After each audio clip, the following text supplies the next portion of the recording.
Damn, what is up, my internet friends? Welcome to Walking and Talking, the show in which I walk and talk. Once again, I have nothing to say to you.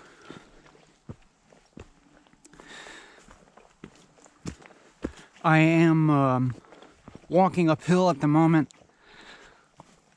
and there was a debate going on whether to wait until I reach the top of the incline to begin talking so as to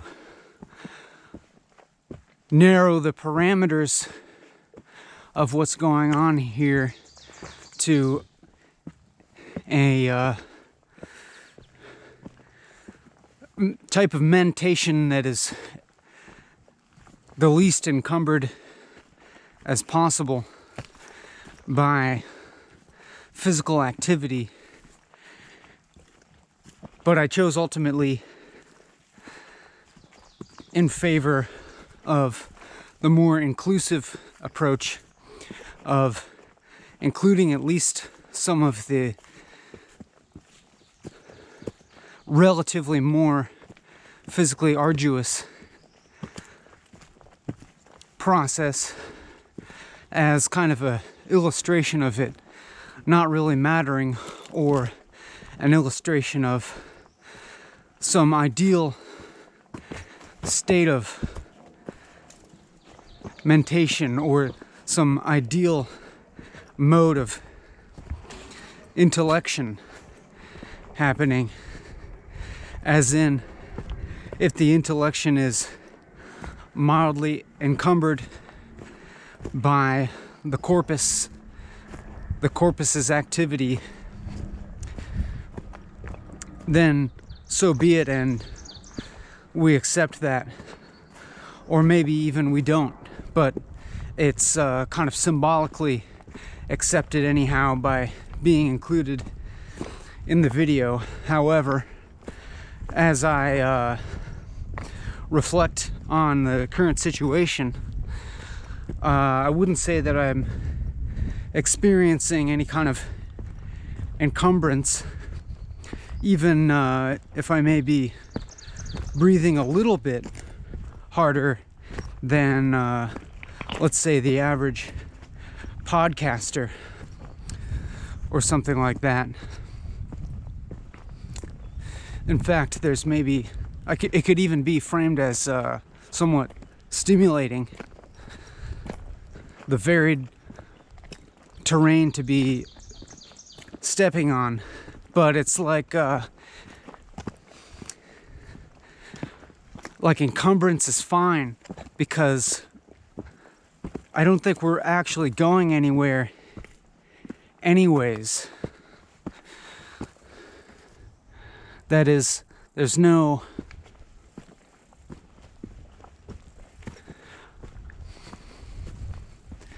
perfect state of intellection or having achieved perfect clarity or anything like that, and so a little turbulence in the mix is just as reflective of something as anything else would be.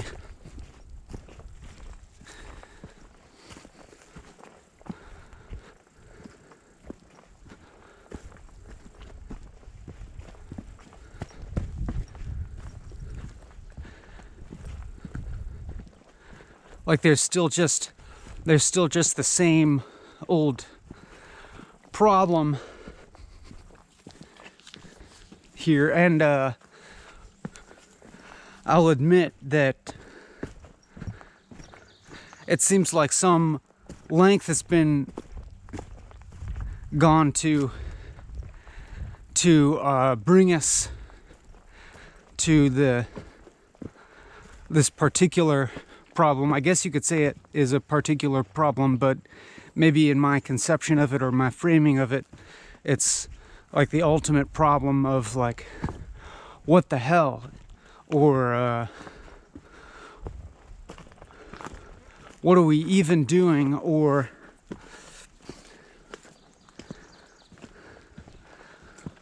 what is the point?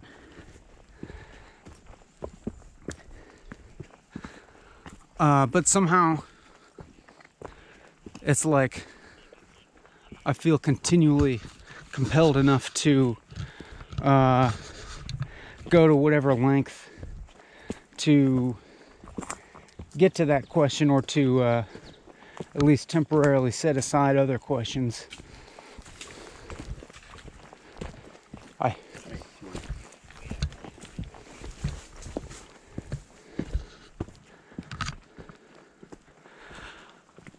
But admittedly, all the other questions always seem to me be swirling around this question, this what the hell question.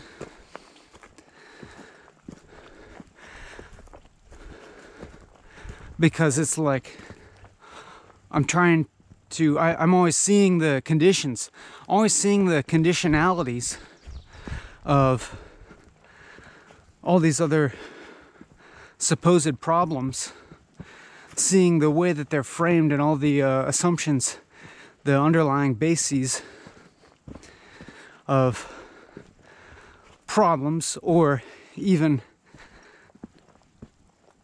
fields of knowledge, or knowledge at all,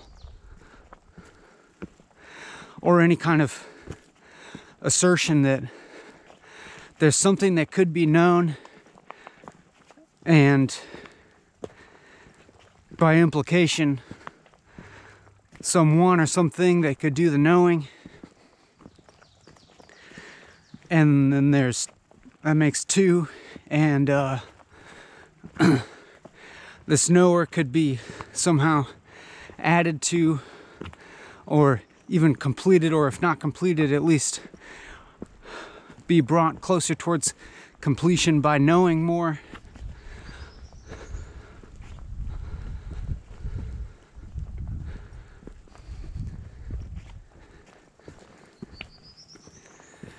But anyhow, all of this kind of smacks of some kind of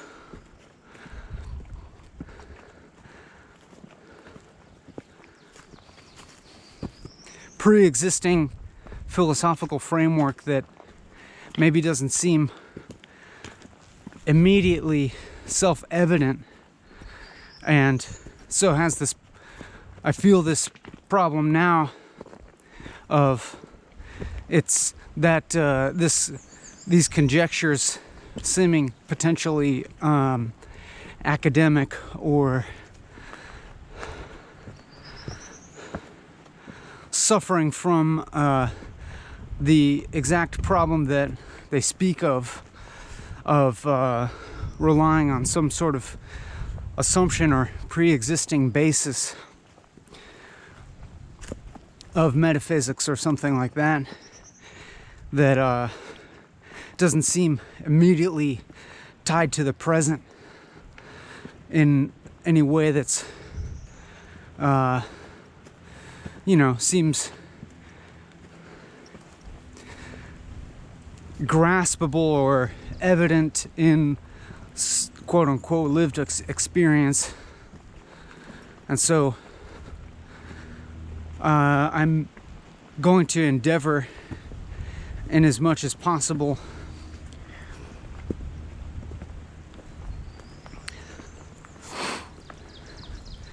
to try and correct that. I guess what that means is like attempting something like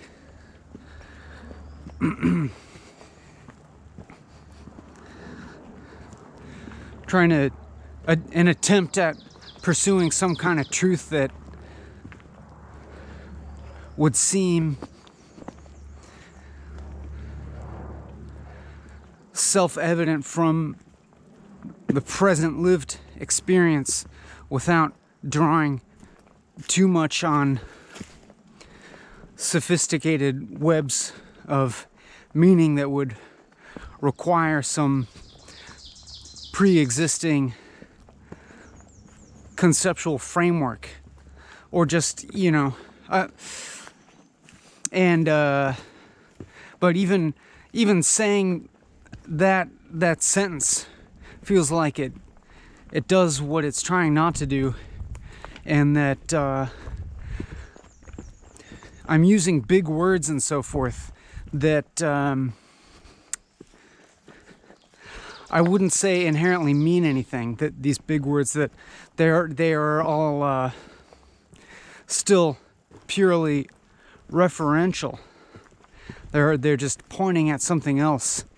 And so maybe I'm trying to get away from something like that, but I'm also not even sure if that's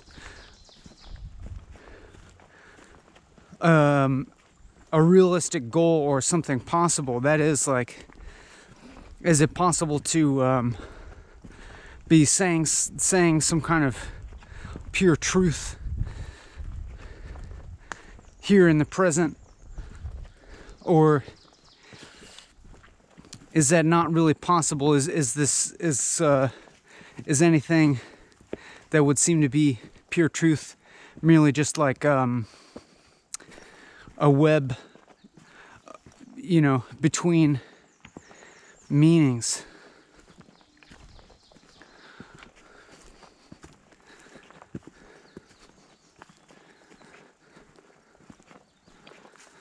And in fact,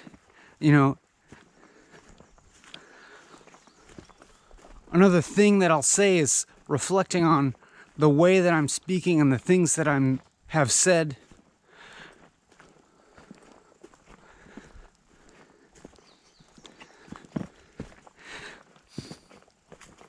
One way I could interpret it is as just kind of a long obfuscation of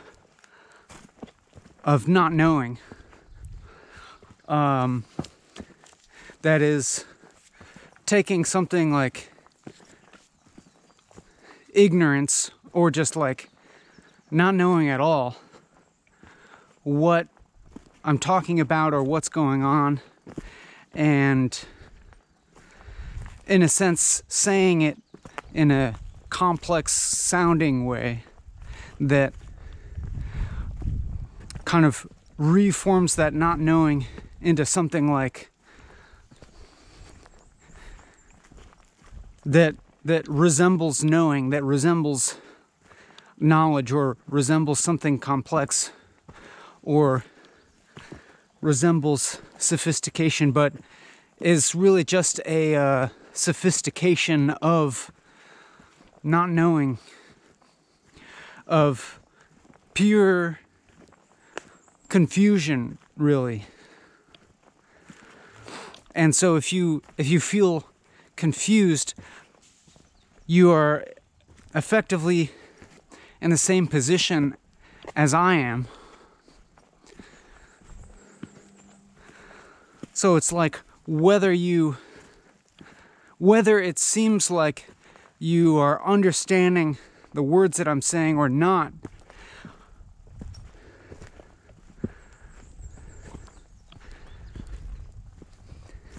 we're effectively at the same place.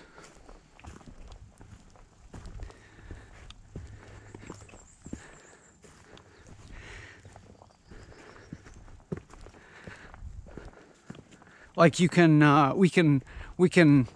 kind of chew on big words or long sentences,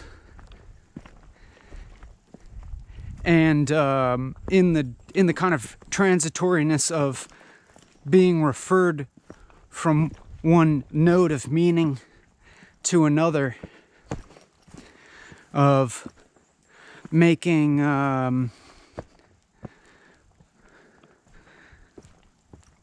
types of transformations that aren't really transformative so much as they are translative.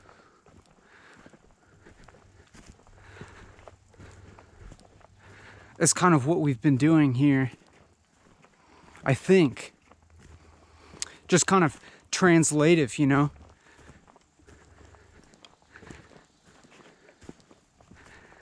Just, connecting one node of meaning to another meaning, and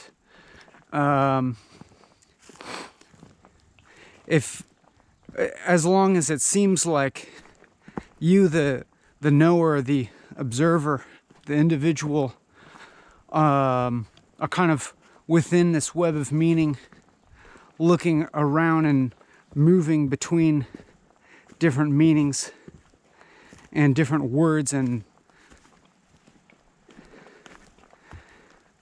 attempting to understand it in a larger sense, in a more comprehensive way, as long as it kind of seems like there is something larger and more comprehensive that you're in the process of figuring out. Then it seems like something like knowledge could be possible, or understanding could be possible.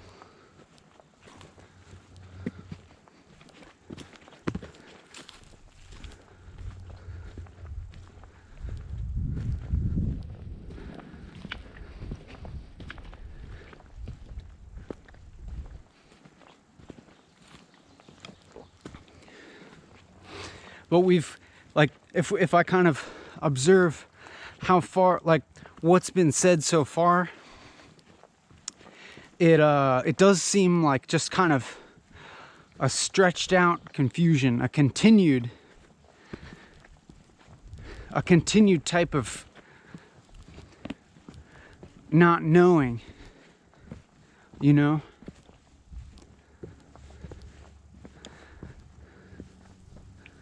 But having this added problem to it of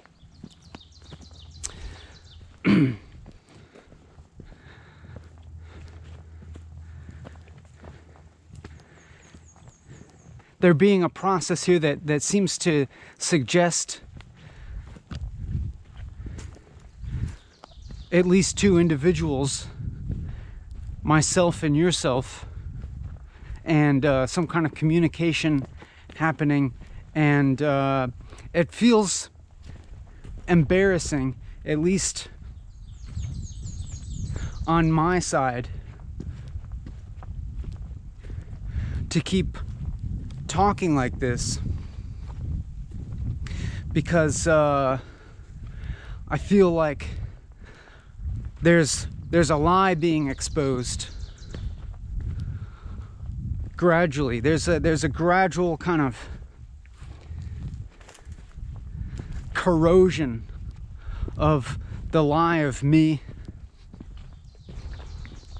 It's like a conspiracy that is my identity, and probably, you know, and your identity as well, for sure. It's really, I think, just a conspiracy. It's true. I mean, in the truest sense of the word, and not in that, like, not really in the sense that that there's a vast web of people, other people conspiring together to throw up this illusion of your personal identity. But it's actually deeper than that. It's actually bigger than that. In that it's like all of reality is that, in a sense. But it's like our identity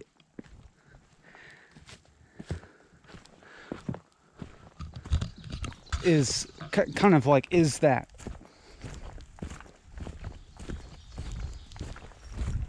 Hi. How you doing? Good.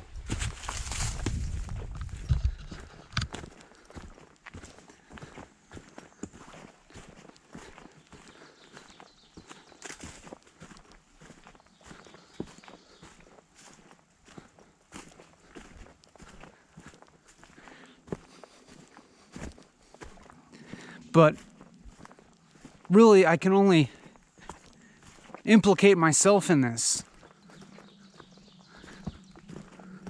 In this activity feels like it's perpetuating the lie.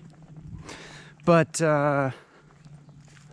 it's like it's like the activity of the lie is kind of being exposed, it seems like, as I go on talking here, and everything that comes out of my mouth is kind of revealed as stupid or just not really saying anything, if you know what I mean.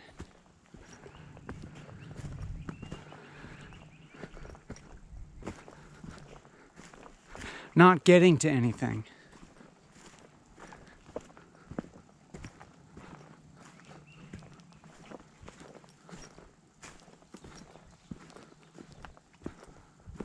And there being this host of potential objections. Like, well, what about the specific conditions that allow for this? What about the specific material conditions that allow for this?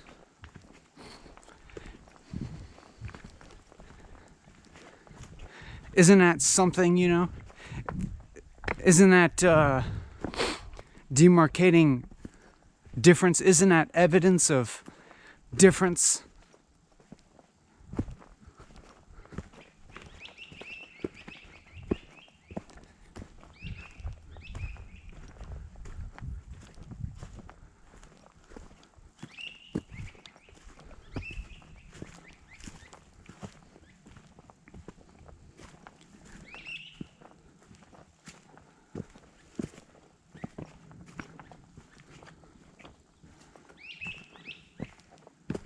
You know, and I guess it's that I still feel like there's a perspective here. I still feel as if there's a perspective being put forth. And I seem to be assuming that there's an alternative possible, or like a relative, a perspectival perspective possible, or something like that, which sounds very grand, like a grandiose possibility that seems to be looking towards something else, looking for something else, looking for the wholeness that I was referring to earlier. Like I as an individual am feeling in an uncomfortable way my individuation and my limitedness that is inherent in being individuated, and looking for wholeness, looking for the end of individuation, or like the relaxation of individuation into something more whole. And then at the same time, I have kind of this intuitive sense that that's not quite real, that there's not that there's somehow not a real distinction there. And because of that, I feel as if I'm missing something. That I'm missing something that's right in front of me, or something like that, is the sense that I have. Hello. Good.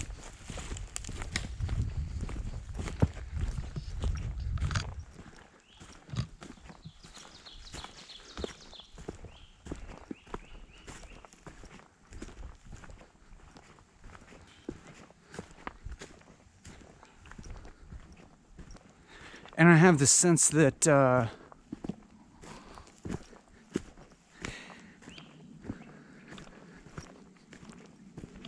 if I were somehow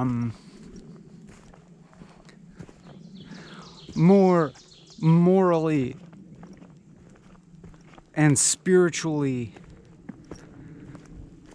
pure,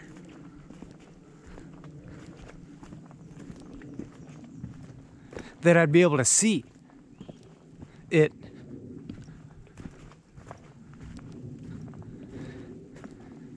Have this sense that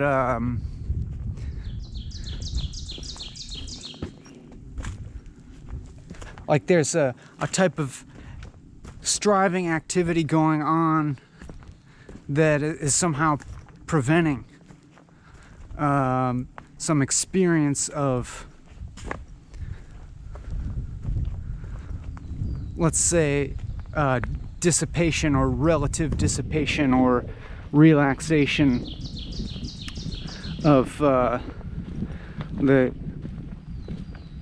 so-called contracted energies that lead to this experience of individuation.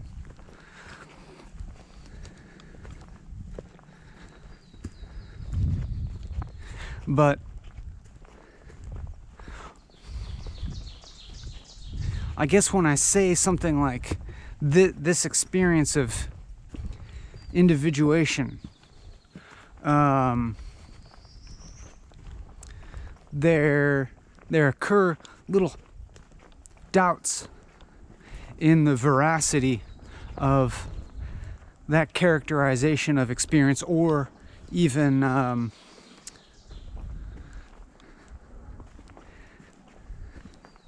the definition of something like experience. That is, little doubts in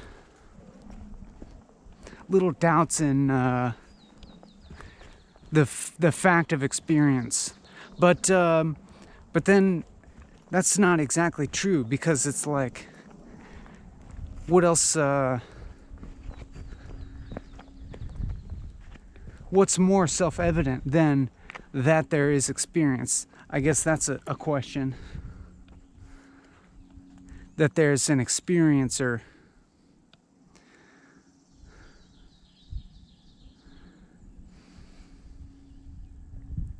Although, if I start to try and hone in and isolate the components of experience, or the substance of experience, I'm not sure if I come away with anything solid, you know. At the very least, if we're trying to isolate something like experience following, linguistic, logical procedures, or the very kind of basic intellection that we apply to, that we seem to be applying to everything.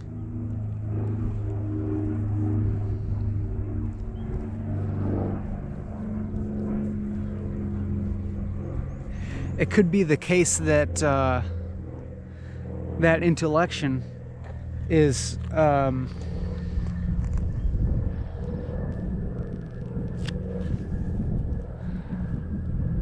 relativistic type of activity, that is, or a translative type of activity that is all made of distinctions between different things that seem to be components of experience. That is, distinctions such as self and other, self and the world, interior, exterior, or like thought versus sense.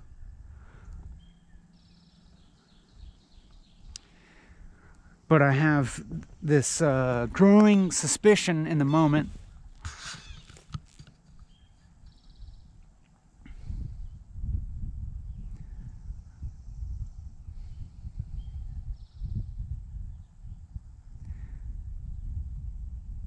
that all those distinctions are like dividing up a whole but that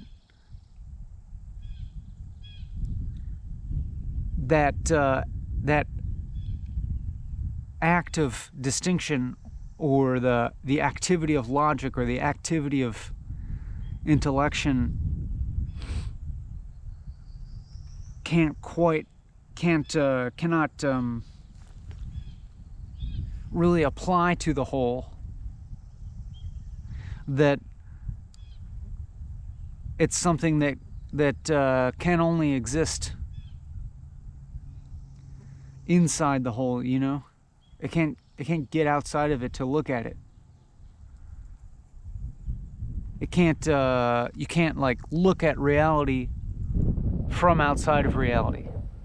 There's no external vantage point possible, because if there were an external vantage point that was extant, that did exist, it would by definition be a component of reality, and therefore within reality.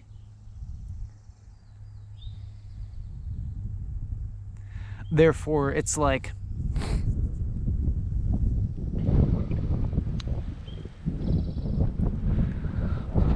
dualities, like the self and the not self, the self and other, the self and the world.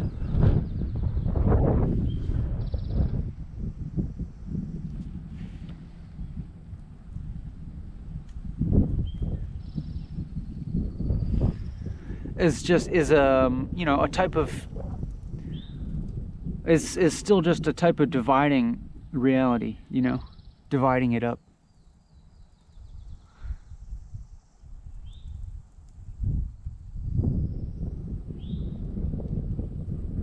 And that intellection and linguistic thought, and I would even go as far as to say sensation, are like the lines, are like the borders between things. But those lines, those borders don't actually intersect the whole, you know, that they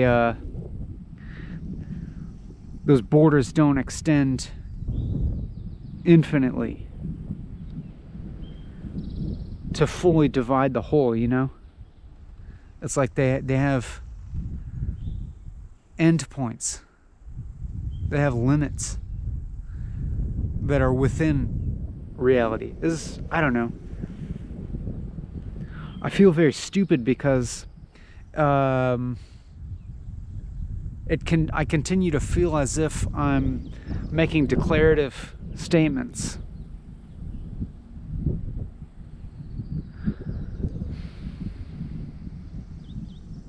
that imply some kind of knowledge, and I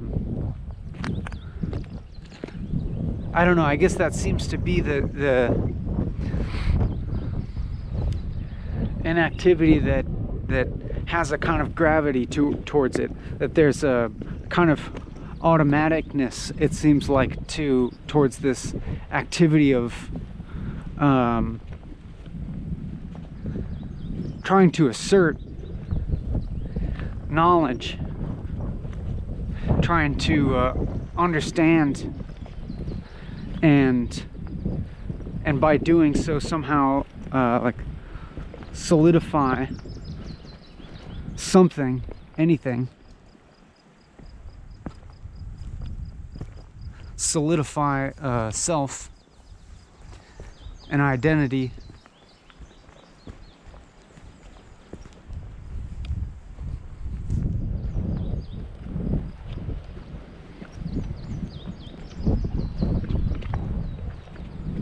So I feel so far like everything that I've said is totally worthless, totally useless.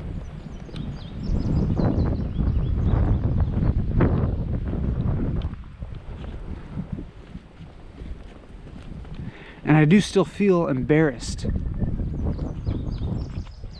of this thing that keeps going on, and that I recognize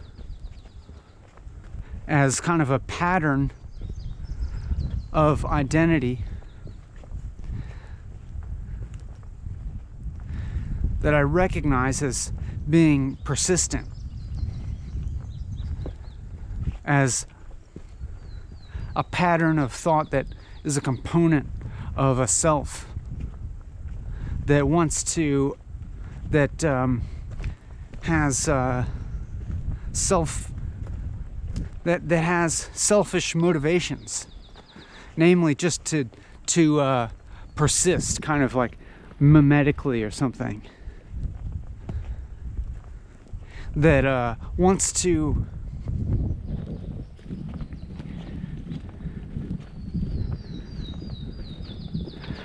spread mimetically by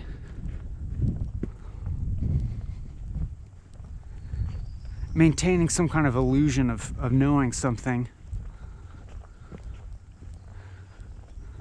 or some kind of image, upholding some kind of image of a noble type of inquiry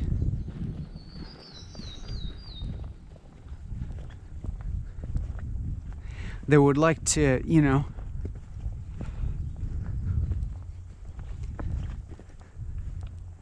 erect a beautiful image of itself in your eyes, and have this and continue this separation, you know, to instill in you a beautiful image of an other being, another person.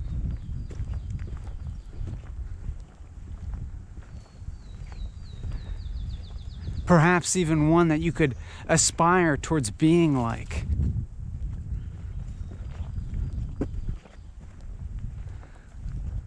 Which I think is like, you know, still this, still just this pattern wanting to reproduce itself, you know?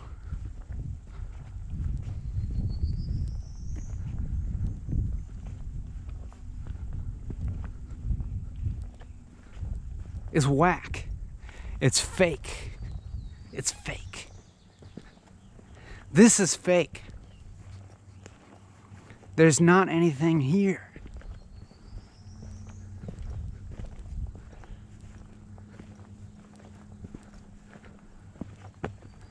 There's nothing good here. Don't believe the lie.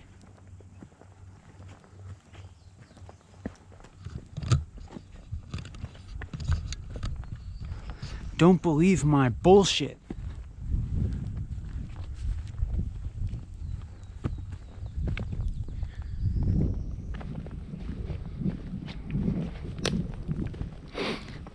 But the problem keeps going. The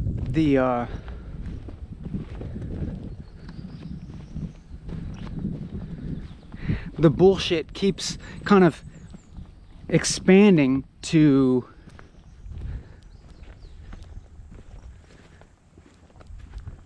kind of keep enveloping every new permutation or every new attack on itself or something like that.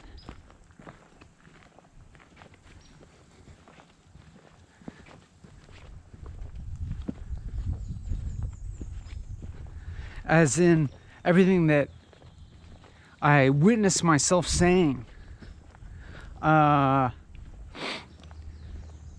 then have this experience of some kind of self that's saying that.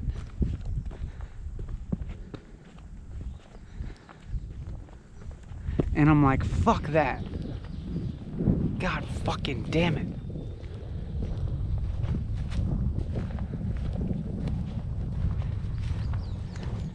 And then even every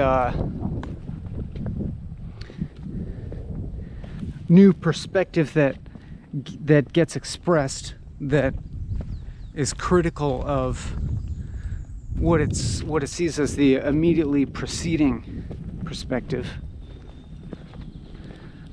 is like, fuck that. You know, It's like every new instant is bullshit. Is every new moment is a new moment of bullshit.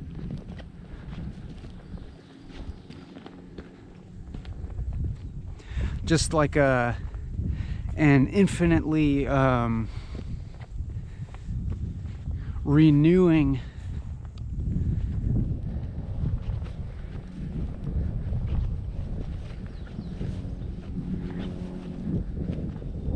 creation of bullshit moment to moment.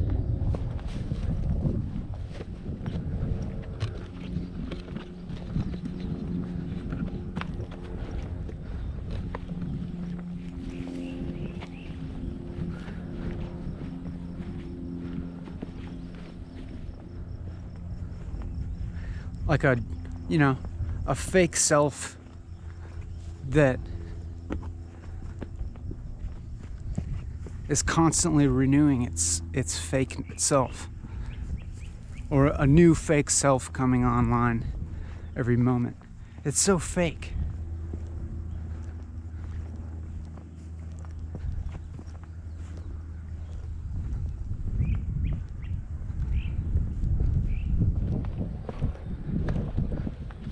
I'm so full of shit. Always. I'm always so full of shit.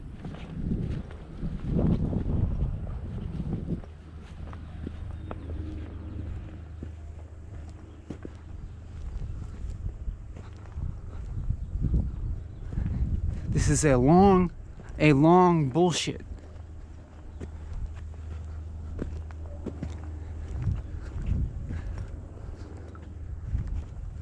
But it's all that there is, you know?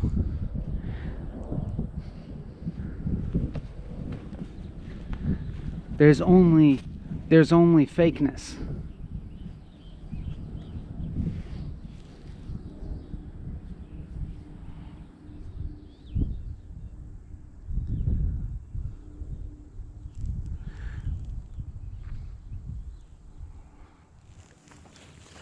There's no real, you know, authenticity.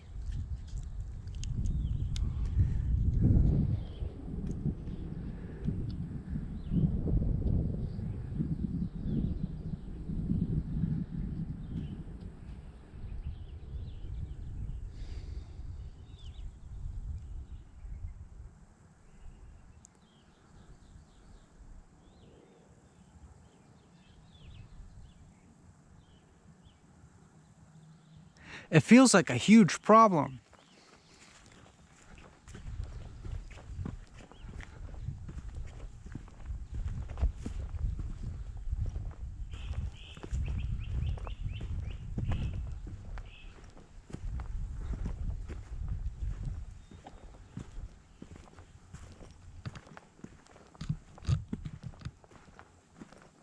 It feels like a huge problem. Just this, like I have this experience that somehow I need to continue saying things. And yet, everything that seems to be said feels so alien and disingenuous. Humiliating and kind of lost.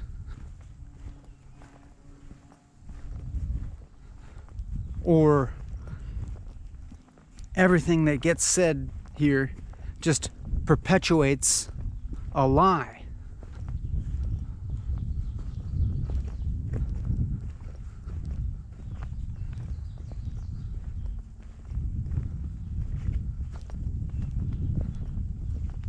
But there's no, I don't feel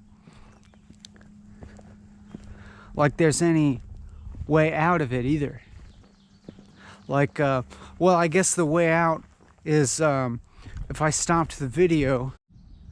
Whoops, I accidentally triggered the camera with my words because it has voice recognition of commands. So I can't say that again. But you know, if I ceased this particular activity, I'm just kind of projecting, you know, a possible scenario in my mind. I'm projecting a possible other circumstance that could theoretically be brought about by my willpower, which would be to cease this particular pursuit and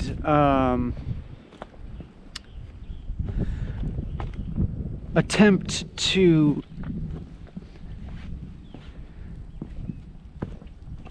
involve myself in a more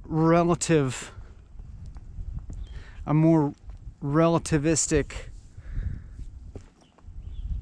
framework of meaning and purpose, you know, to involve myself in a goal-oriented way of thinking that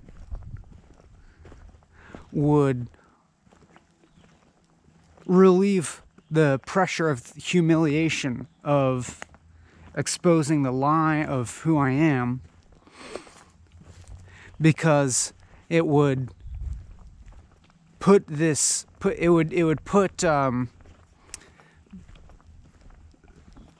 the intellection in service of a goal where it would seem as if the decisions to be made were smaller in scope and relatively contained within a framework in which, you know, decisions could be made in a logical fashion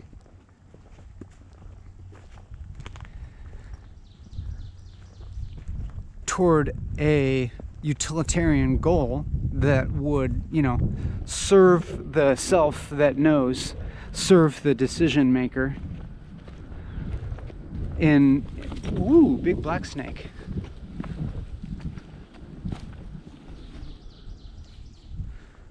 Serve the decision maker.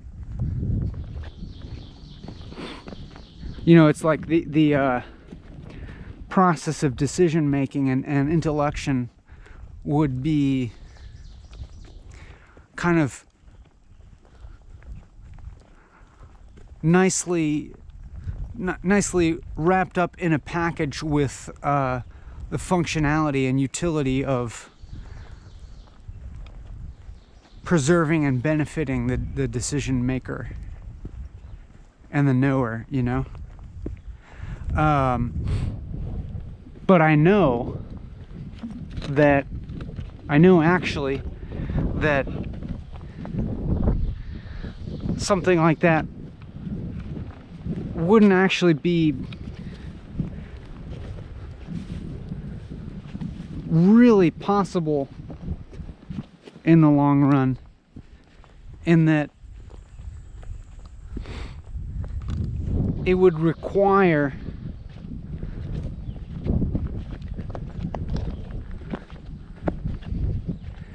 a kind of bounding in of understanding of reality, where certain meanings would have to go on as assumptions and unquestioned. Look.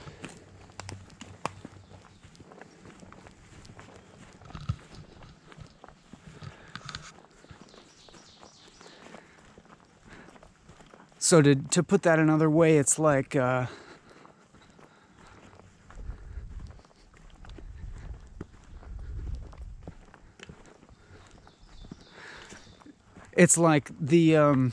conception of the individual would have to persist intact as a basis for, you know, that which can be benefited, that which can persist. and all of the parameters in which by which the individual could be said to be benefited would have to be granted real meaning, such as, status, wealth, maybe even something like pleasure, and or even like corporal persistence, like physical continuity through time. Identification over the course of time, all of that. And then but as I say that, I can recognize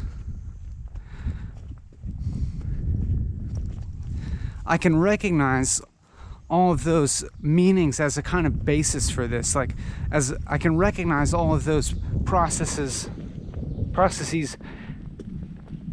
at work, or kind of like going along,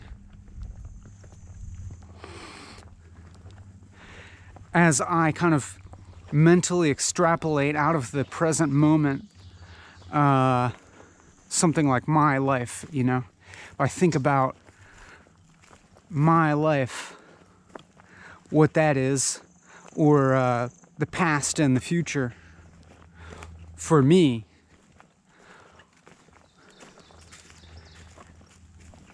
and in a way, kind of by extension, other people in general, then what that story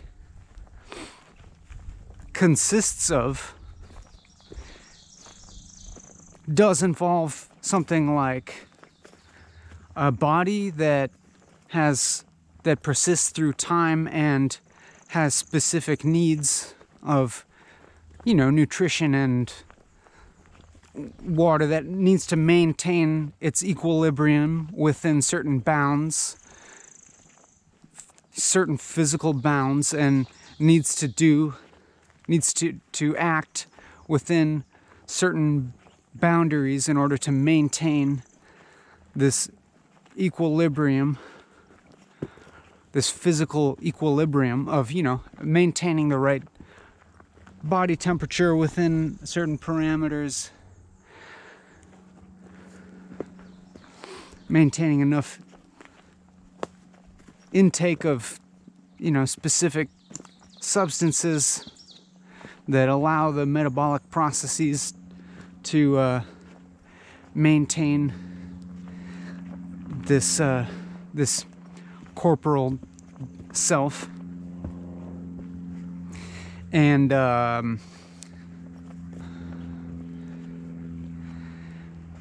some of the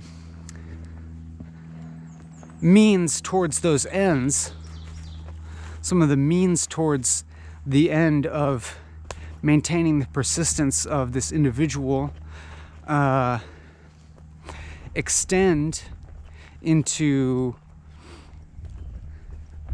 types of symbolic interaction with other individuals and society, culture, agreed upon meanings like money, the agreed upon meaning that money represents an embodiment of energy of sorts, or if you want to put it in terms of time or calories, that money is kind of a symbolic embodiment of that we can exchange, and therefore it can, as kind of this like second order emergent phenomenon, play a part in the sustenance and maintenance of the needs of the individual, caloric and shelter and otherwise, and extending into the cultural and intellectual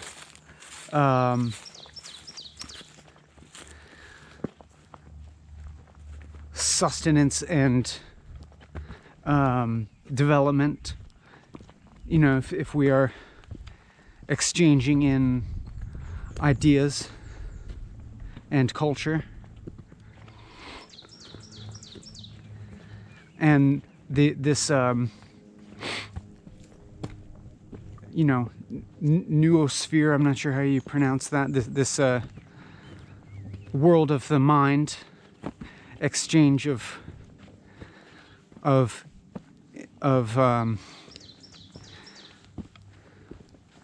ideas and thoughts.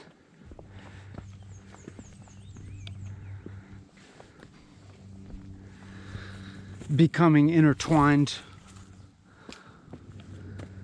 with, you know, like economic exchange, and playing a role in how the individual navigates society and so forth. And so there's this story projected out of the present moment of all of that going on, of there being those problems to be solved on an ongoing basis, of you know, maintaining the corpus in order to maintain the mind, in order to create the conditions for the present form of activity, the present form of reflection that weirdly enough is now kind of like reflecting on the so-called, these so-called like lower order levels of existence needed to maintain what is being referred to right now as, or what's, you know, kind of being implicitly cast as a higher level, sophisticated category of existence or something, that which can reflect on its own existence, or reflect, or some kind of consciousness reflecting on reality, at least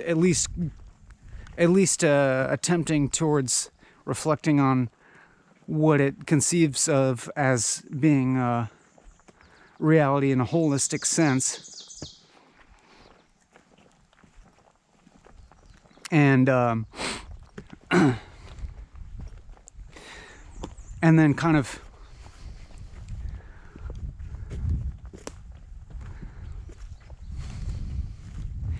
in the process of kind of categorizing the present experience, contained within that is this extrapolation of other forms of experience that are either not present right now, or are in some way subservient to this experience, playing a subservient role to this act of reflection, if you will. You know, the purely physical and corporal being subservient to mind, and maybe if we're getting that grandiose, like mind being subservient towards something more transcendent than that, of some kind of pure witnessing thing,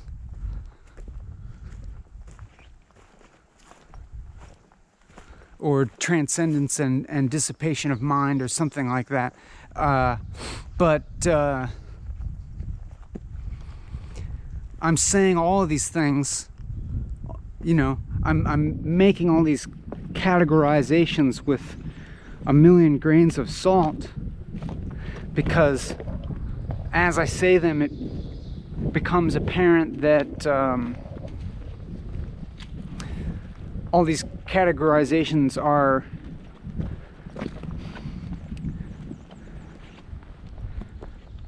seem to be kind of dependent on each other, you know, and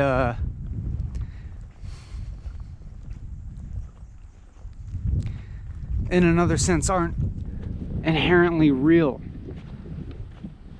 Like for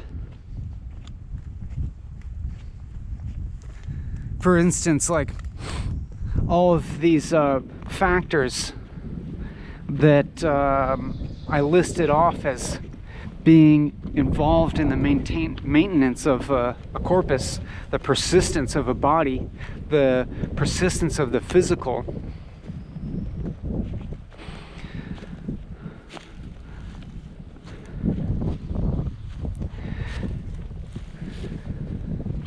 These are all those factors are completely, in a way, dependent on mental categories. A mental category saying that this is this and not that. That this is part of the, that, you know, this is part of a body and this isn't part of a body.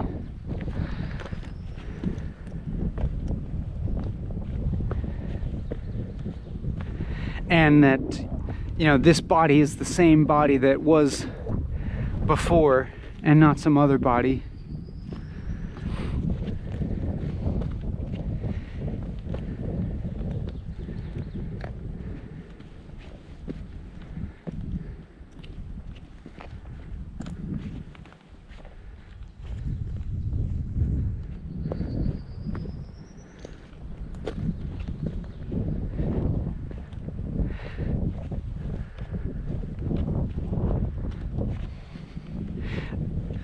Like another way to say it is that it's clear that, you know, I referred to a story of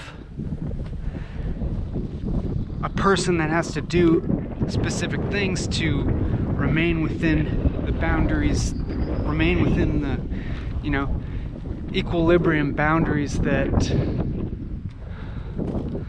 permit its continuity through time. But still, I'm aware that all of that is constructed from memory. But I feel increasingly aware of all of that memory as being something that doesn't exist like outside of the present state, you know, of memory being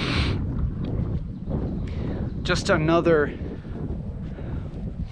kind of shape of present experience, another kind of manifestation within present experiencing, taking the shape of memory. Because it's like I can look at it and it's like, if I'm not looking too directly or too clearly at it, it's like, yes, there's this web of memories that seems to form the story of myself, of who I was in the past, and the choices that I have made that have led up to the present and led to who I am now. But if I actually investigate like any one of those memories, it's like it doesn't exhibit any quality of inherent reality, really. I mean, even in a sense, like even less so than like present sensory experience, because it's like, what is even the memory? Like if I look for it, it's like, is it a image? Is it like a visual image? Well, it can't be said to exist as a visual image in exactly the same sense as, say for instance, like what I'm presently seeing exists as a visual image, and it's like I can't locate, like I can't locate in my brain or my mind, or I can't even locate really like in some mind's eye. Like I can't locate a mind's eye exactly like in the same frame of reality that I would say locate the physical things that I am seeing right now.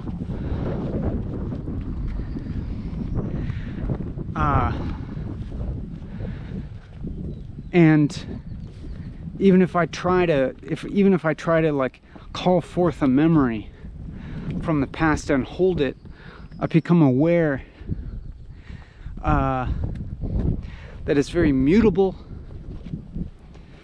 that it just simply doesn't have any inherent substance to it, like apart from it existing in reality to other memories or thoughts and sensations that are occurring in the present. In fact, it doesn't have any inherent substance beyond its interactions with other sensations and other aspects of present experience. And we're going to get to talking more about present experience because I'm kind of using that as a reference to illustrate the insubstantiality of the story of the past. That is what this idea of the persistence of an individual through time is comprised of. I'm becoming increasingly suspect now of this opposing category of experience that I'm referring to as the present.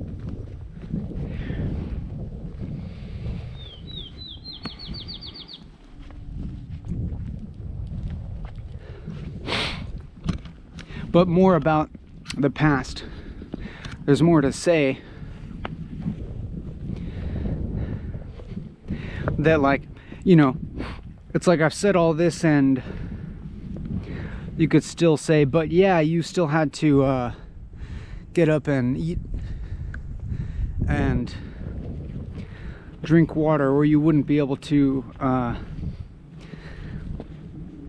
reflect upon all of this. And in one manner of thinking, you can say that, but in another manner of saying is something more like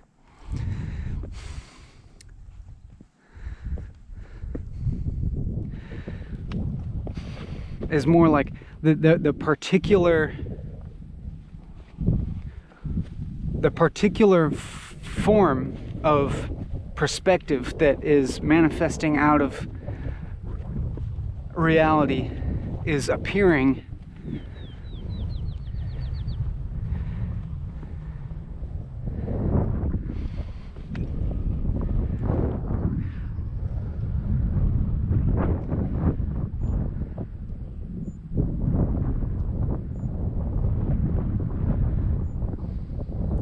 in that kind of shape, in that kind of shape of story.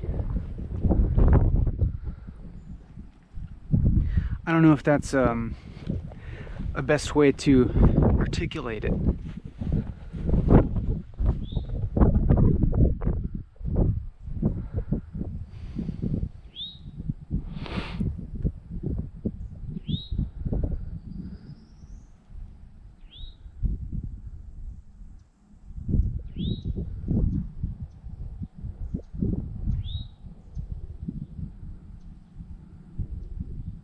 It's like the maybe a better way to articulate it is that the utter and complete mystery and ungraspable paradox and unknowingness that is reality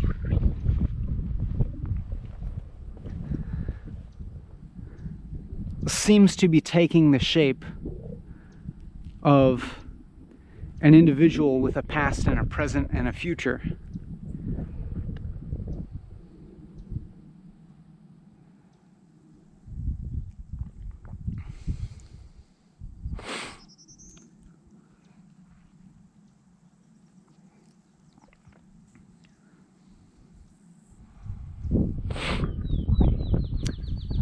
I feel like there's a better way to word this.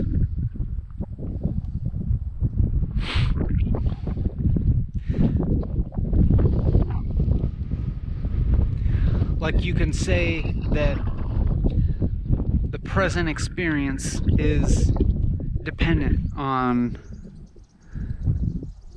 particular circumstances.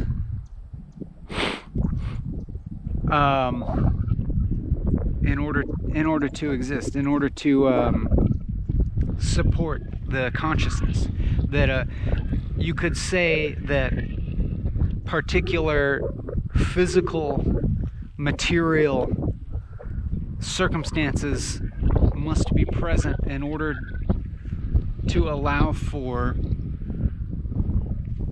this type of conscious experience that can then reflect upon those physical circumstances. But you can also kind of think about it in the reverse. That the reverse being that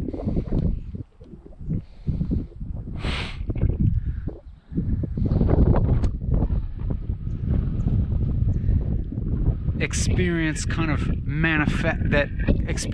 of like necessarily manifests in a particularity, that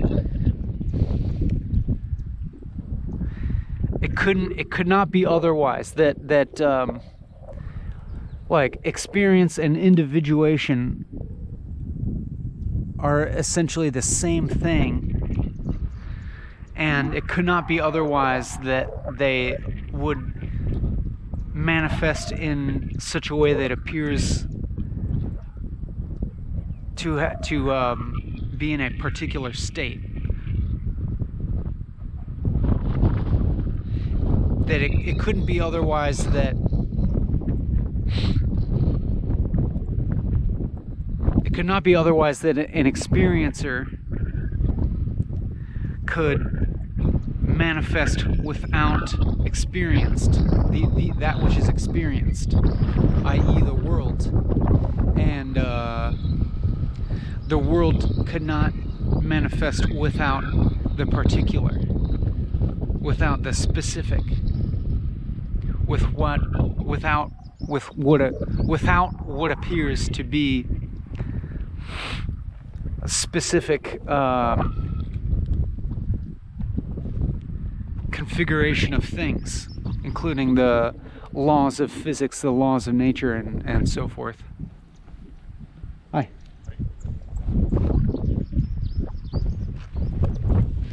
Hey, this is all right.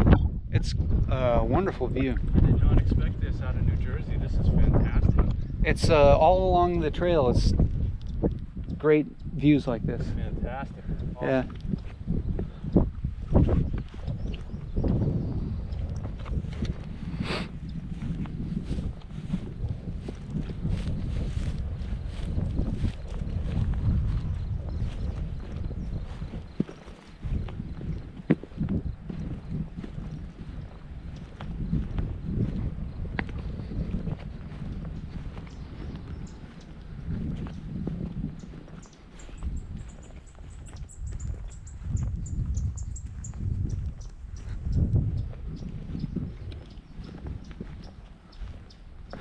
And I guess we could say that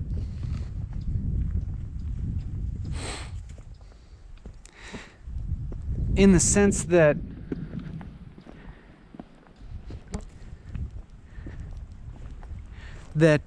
like the manifestation of an individual and its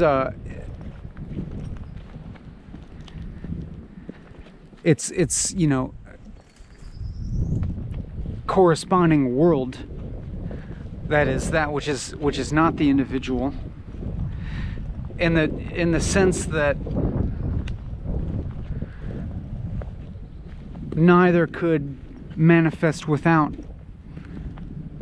particularity, that is like being a certain way as opposed to other ways.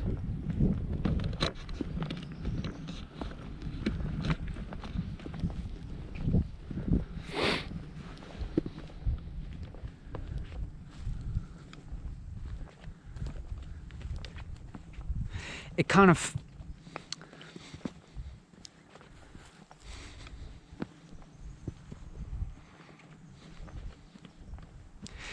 of follows that there is, along with that, this myriad of other perceived manifestations of other individuals and all of their concomitant worldviews. That is, to the extent that we are manifested as an individual with a perspective, then we perceive other manifested individuals and their perspectives and differences, small or great, in the worldviews, which is hello.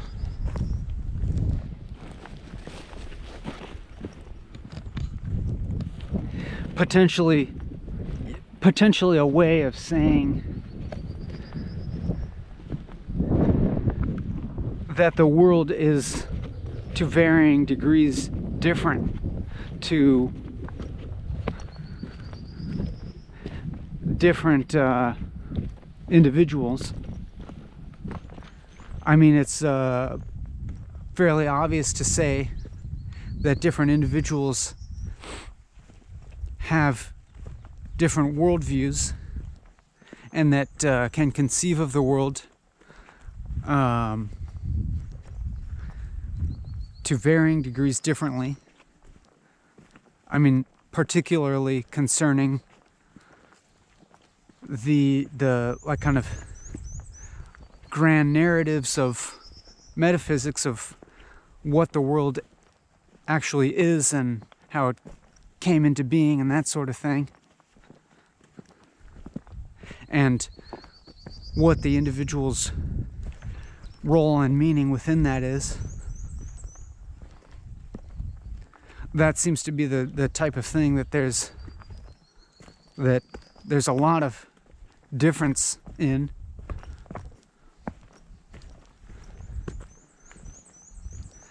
And that, of course,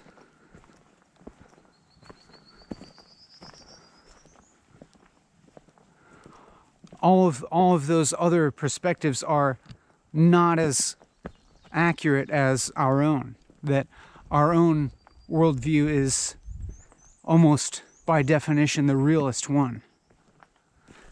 That because it's inherently, it's intractably linked with who we are as an individuated perspective, because there is this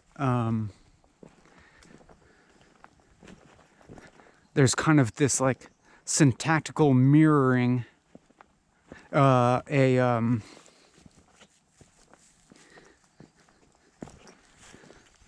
between interior and exterior. That is, who we consider ourselves to be has this kind of symmetric relationship to what we consider the world to be.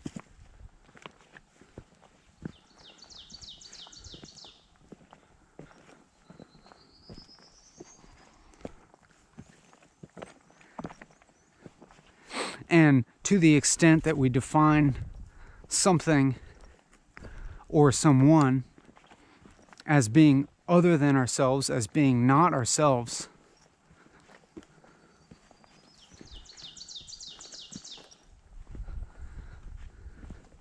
we're kind of ascribing a different reality to that subjectivity, you know.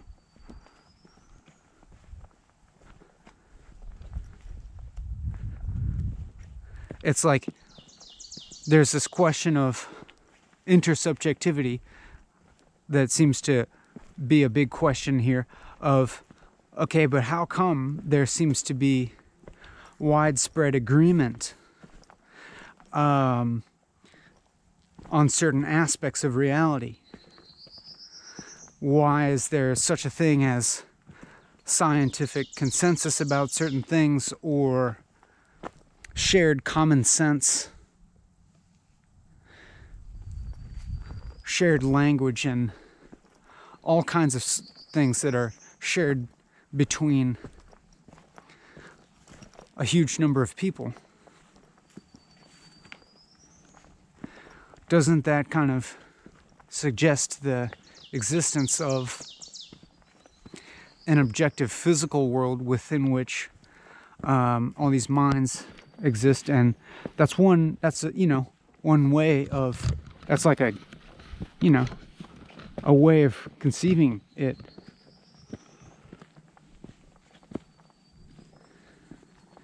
But at the same time, it's also a mode of, it's also could be thought of as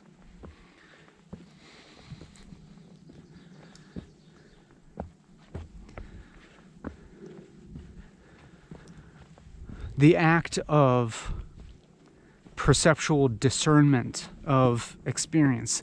That is, experience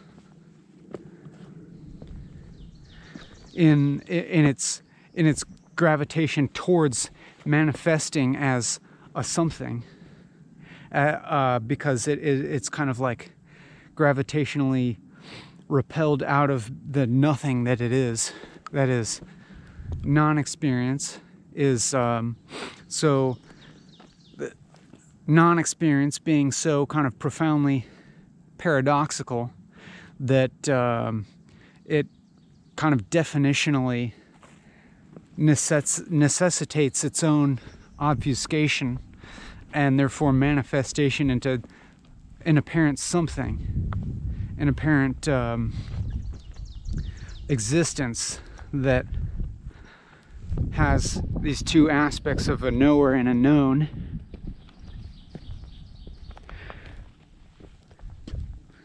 So I'm just kind of describing this sort of gravitational pull, if you will, toward manifestation into the many, the manifold. But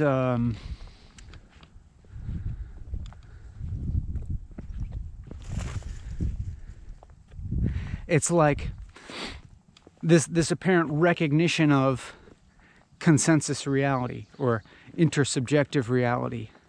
That is, why are there many subjects who seem to agree to a large extent on an objective world? This is actually just a pattern kind of recognizing itself. The act of recognition occurring the most readily between like subjectivity. That is, there's an illusory subjectivity manifesting, and what that subjectivity can most readily identify or recognize as being close to itself or similar to itself or like itself is, you know, the these other patterns of existence that appear in its illusory objective reality that seem to suggest other subjectivities that resemble itself.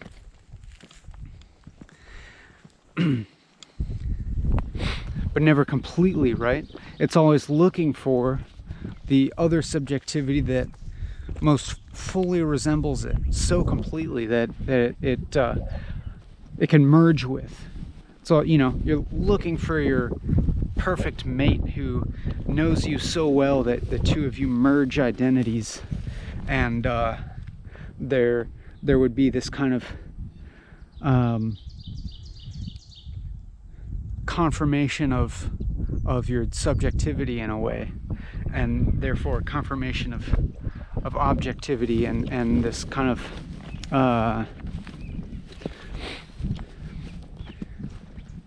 in a sense like confirmation of existence of the knower and the known. And then, you know, we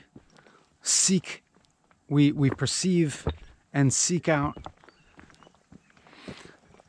that kind of pattern resonance in all degrees, like looking for friends and people that we relate with well, and people that we agree with, and points of views articulated that we agree with, that confirm or resonate with our particular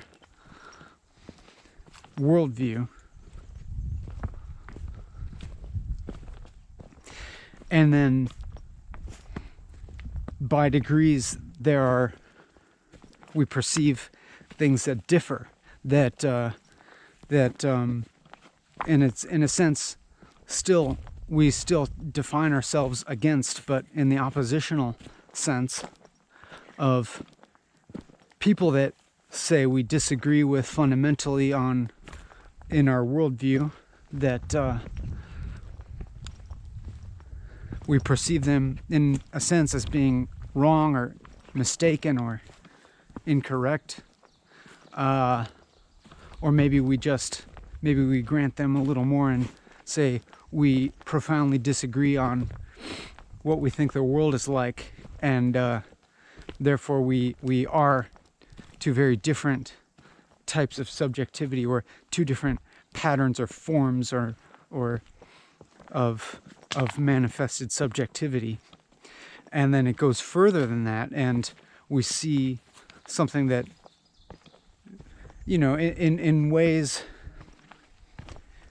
that differ in all sorts of ways. So like beings that are not the same species of being as us, we recognize forms of intelligence that we tend to consider as lesser,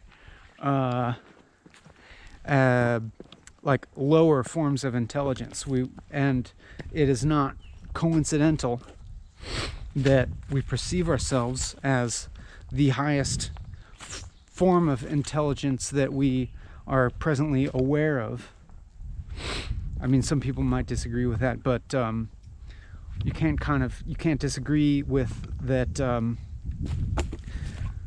Our own, what we consider to be the shape of our own subjectivity, that is our intelligence, is kind of necessarily the measure by which we evaluate any other form of intelligence. It's like necessarily the lens through which we could even recognize something that we would call intelligence, or the absence of thereof, or difference thereof.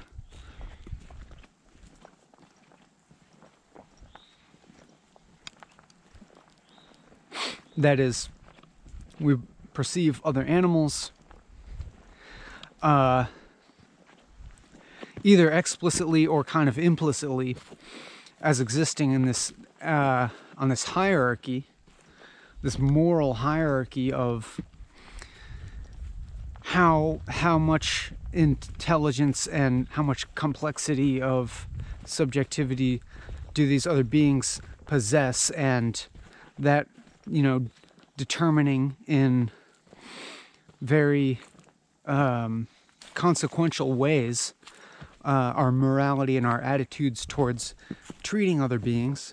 So it's like if you were forced in a trolley car dilemma, whether to pull the lever and make the trolley car run over a dog or a human. You know, most people would not want to make this decision, but most would say that the morally correct decision would be to run over the dog. Maybe other people would disagree because they're they're kind of anti-human in a way and consider the dog more pure and a better, more pure moral being or something like that. But I would consider that maybe kind of a distortion,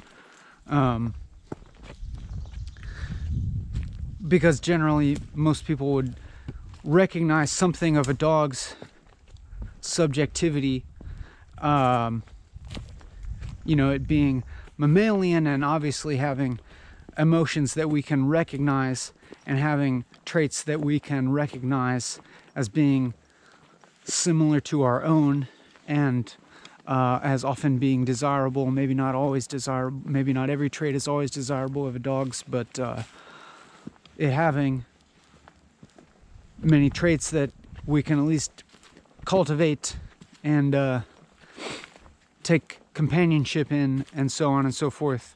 A kind of a mammalian emotional companion that would exhibits traits such as devotion and so forth, that we like. But we would also agree that a dog, in a sense, lacks certain intellectual capabilities that humans do have. It can't speak English, you know, maybe it can understand some commands, but just the general point is that the dog can't get a job and pay the bills, or carry on a philosophical conversation, or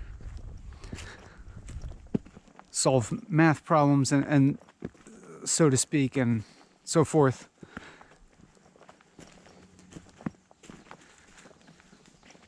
And so we would you know, assign a dog explicitly or implicitly a certain place in a hierarchy of being, of subjectivity, that's lower than human, that's not as close to our own shape as a human, but is closer than, say, a fly, where a fly would be much lower on this hierarchy, which you can illustrate by if you have a trolley car dilemma where you're faced to choose between the trolley car killing a dog or killing a fly. Almost anyone would kill the fly, and then further, if you were faced between, you know, killing an insect and killing a plant or something, most people, I guess, would, you know, an individual insect or an individual plant, I think most people would recognize that probably say something like the insect has something that somewhat more closely resembles what we consider to be subjective experience than a plant, and like it getting into a fuzzy territory there. Hi. Hi.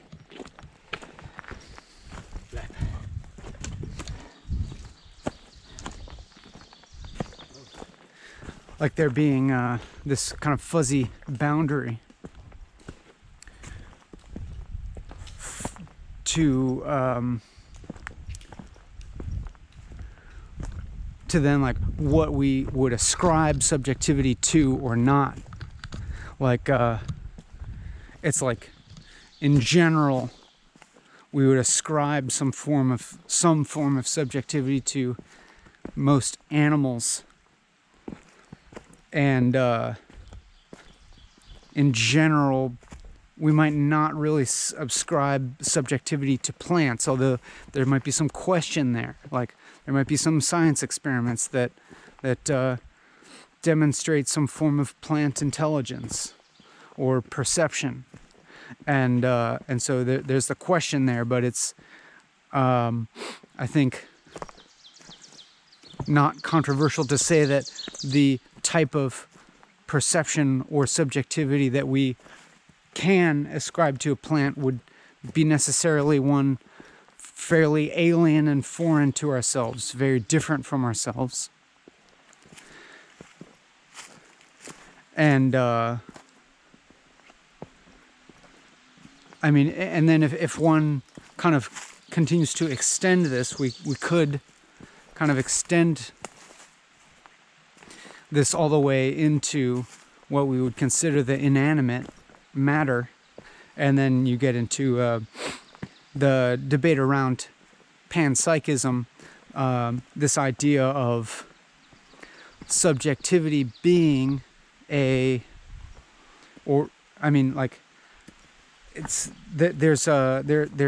tricky concepts that are kind of loaded and have different interpreted meanings, like consciousness, that can perhaps be a boundary towards communicating this. But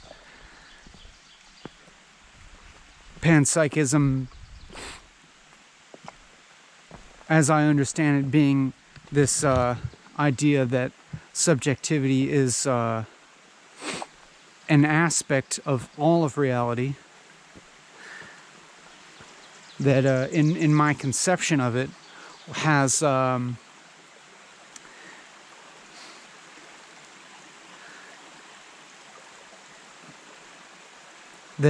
kind of only differs in its kind of like manifested sophistication, that kind of emerges in different formulations of matter. So we can kind of imagine subjectivity existing alongside the quality of existence, or objectivity having any existence, and through emergent phenomena, subjectivity taking on myriad complex forms and shapes, one of which happens to be human experience.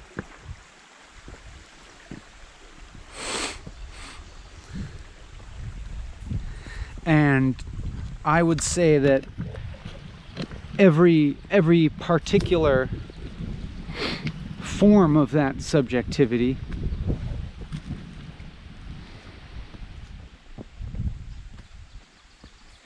that aspect of seeing, that aspect of interiority, of witnessing,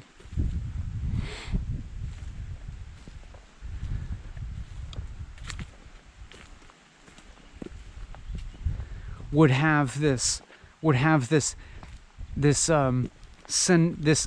aspect of centrality to itself, of it's like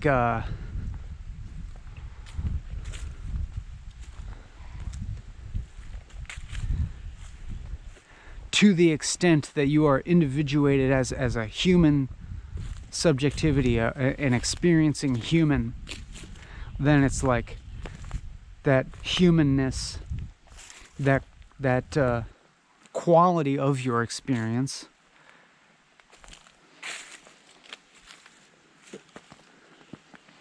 that shape of your experience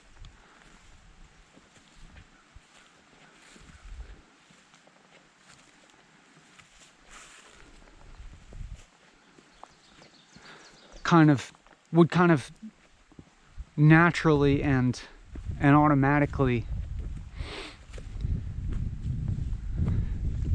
have its act of seeing be kind of centralized around the image of itself. Hello. How you doing? Good.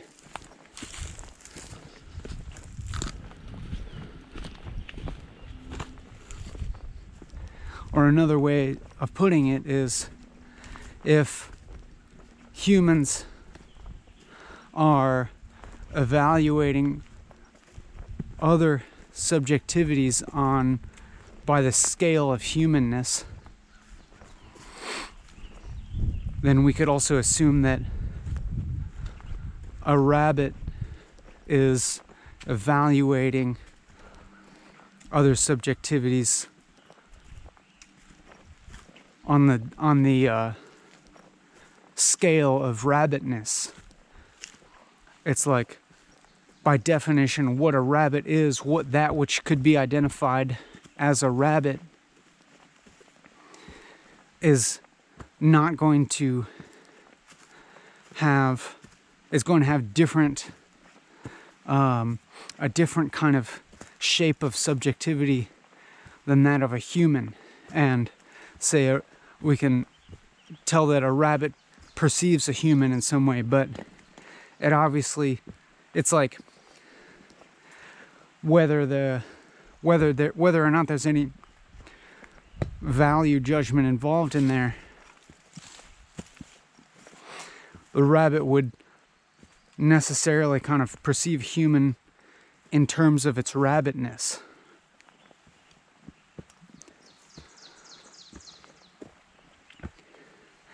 And indeed, when we perceive everything in terms of our selfness,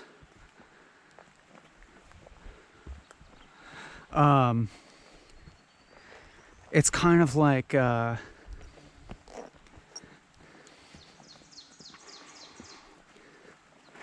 it's also, in service or disservice to ourselves. Or let me put that another way.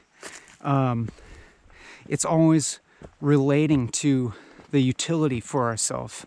It's always relating to the persistence of the manifestation of ourselves. That is like this act of perceiving, even the act of, and let's just extend that to like every category of experiencing.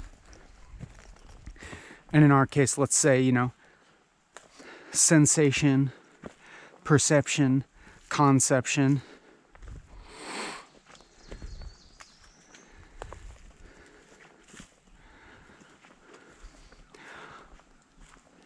And let's just say for the sake of argument that those three categories comprise all of our experience: sensation, perception, conception. That which is sensed, and thoughts as well, and all mental experience, all forms of experience. All of that is directly in service of the experiencer, in a sense. Like, it's, in a sense, it's not even really possible to sense, perceive, or conceive without any of that which is sensed, perceived, and conceived being relating to the self and its persistence, and the utility to the self, the usefulness to the self. It's like everything that we sense and think about is about, is it useful, or is it a threat to us, or is it irrelevant, or how could it be potentially utilized by us to perpetuate this sense, to perpetuate the perceiver.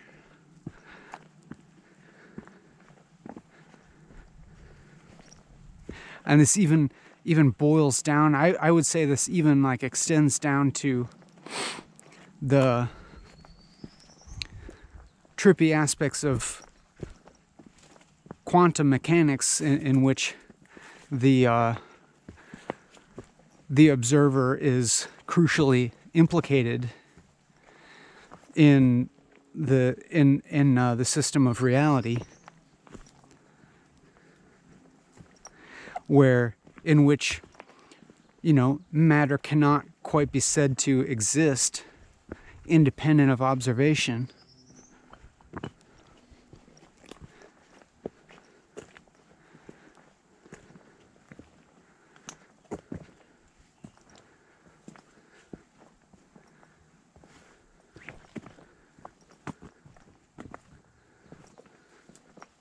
And yet, you know, within the extent of our worldview, we can conceive of other beings that would not even have a concept of matter.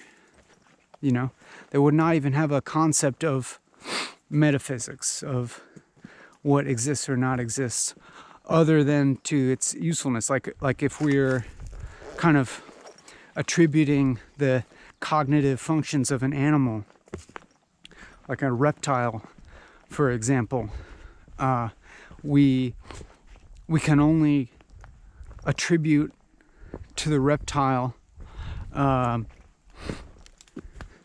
the sort of cognitive categories that directly relate to the reptile's continued existence. That is, like, what is potential food, what is a potential predator,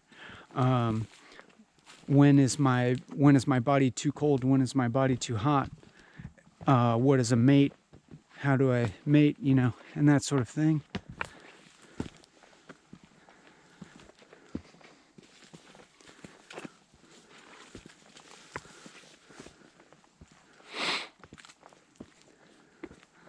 And so it's like, insofar as there's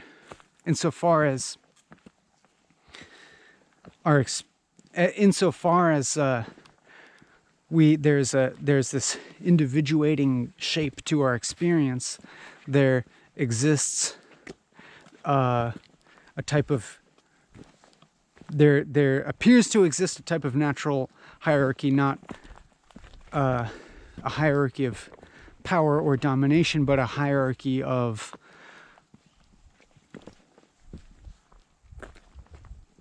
how much another subjectivity resembles one's own, and how versus differs from one's own.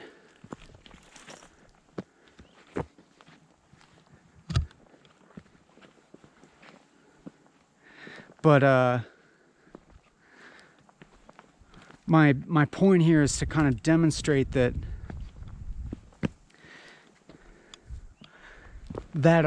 apparent hierarchy is only kind of a function of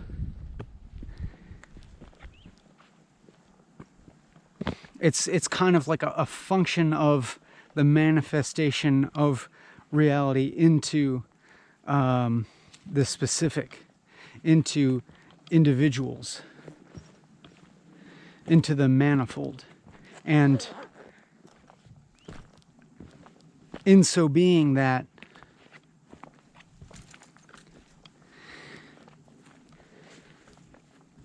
is only conditional, only relativistic, and can only even be said to exist in a relativistic way.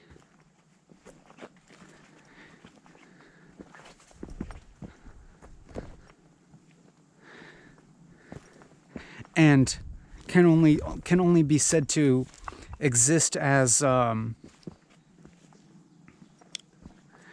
one completely particular sort of stratification of reality into, you know, a particular instantiation. that is bounded both, is bounded in every way, is bounded temporally and spatially, which is a weak way of talking about it. It's in fact that boundedness that is throwing up this illusion of temporality and spatiality. Its kind of natural gravitation towards its own centrality or centeredness. It's that self-centrality of the particular manifestations of the manifold that throw up this illusion, if you will, of temporality and spatiality. And I say illusion, but it's also, in a sense, like as real as it is experienced, but can be perceived through, if you will, or to some extent. It's possible to kind of experience the transparency or permeability or dissipation of these aspects of separation that are temporality and spatiality perceived into the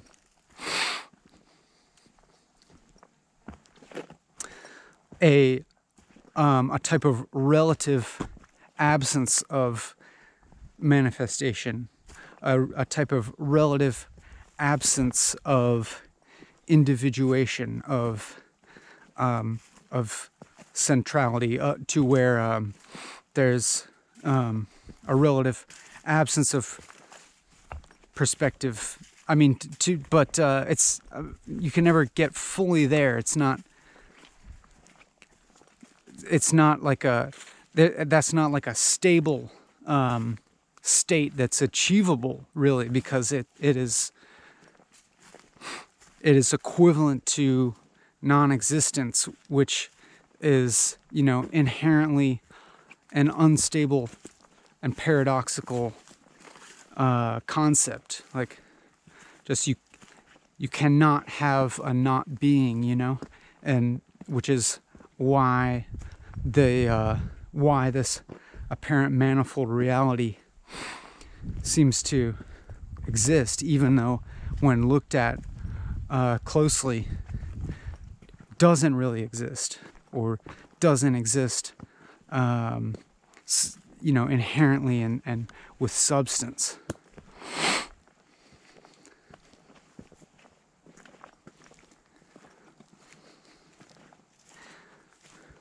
And so it's like, from this relativized, individuated perspective, it's possible to kind of posit, or at least kind of, to some extent, like temporarily conceive of or extrapolate out of the perspective to a perspectival, a non-perspective, but you can maybe sense the looming paradox in what I'm saying, in that no one can actually experience that. No one can experience not being one, not being an individual. No one can experience the absence of experience. But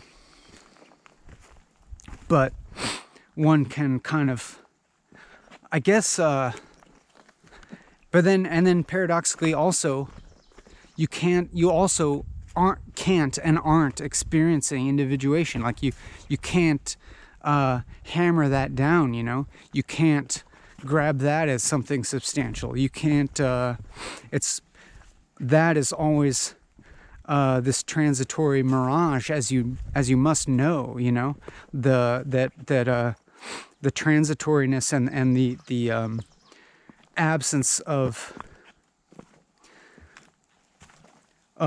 the individual as something, as a, you know, complete entity, as a substantial entity, is manifest in every single aspect of experience, and that you can plainly see, in a sense. It's just like the quest to complete yourself, the problem of mortality, all the problems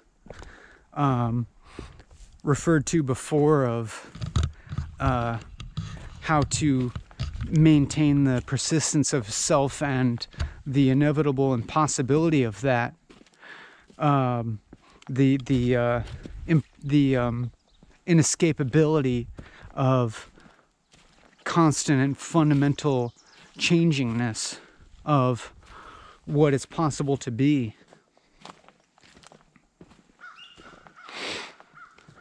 is all of that is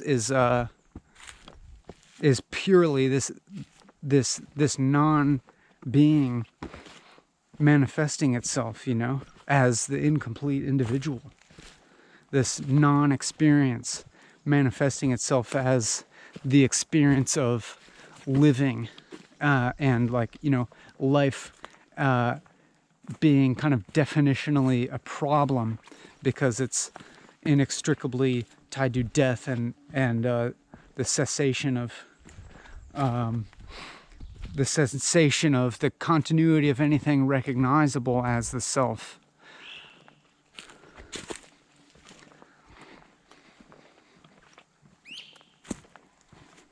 It's like the two are completely and perfectly manifest in each other. That is, non-being and being.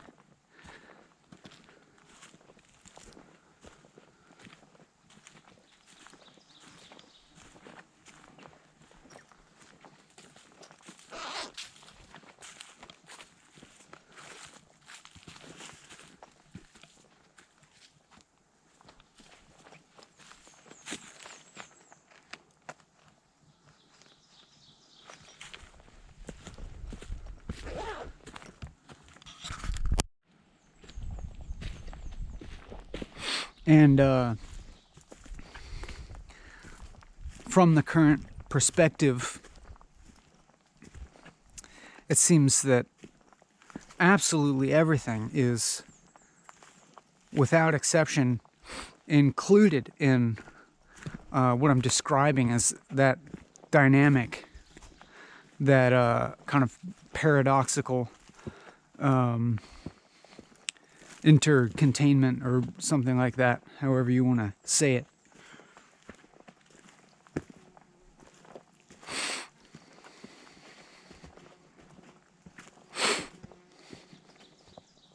All of the, everything that I can kind of mentally categorize as ordinary life.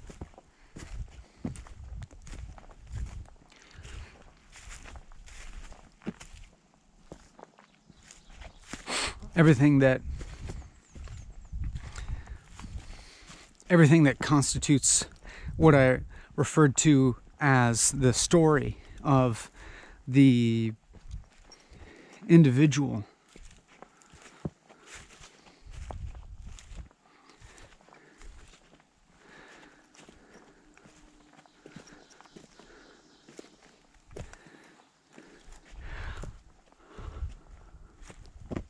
And it's like, it's like, from one perspective, it's like, seems like there's this time in which the individual goes along and lives its life in this linear fashion from birth to death, or, past the birth to present moment, and present moment future towards undetermined cessation of being that which is currently recognized as something continuous.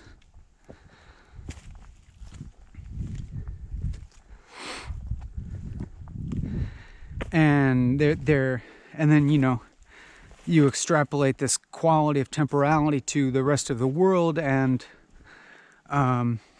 we form this picture of a world that existed before we were born and continues to exist after we die, and that has contained and will contain other subjectivities, more similar or less similar, similar or different to that of our own, and there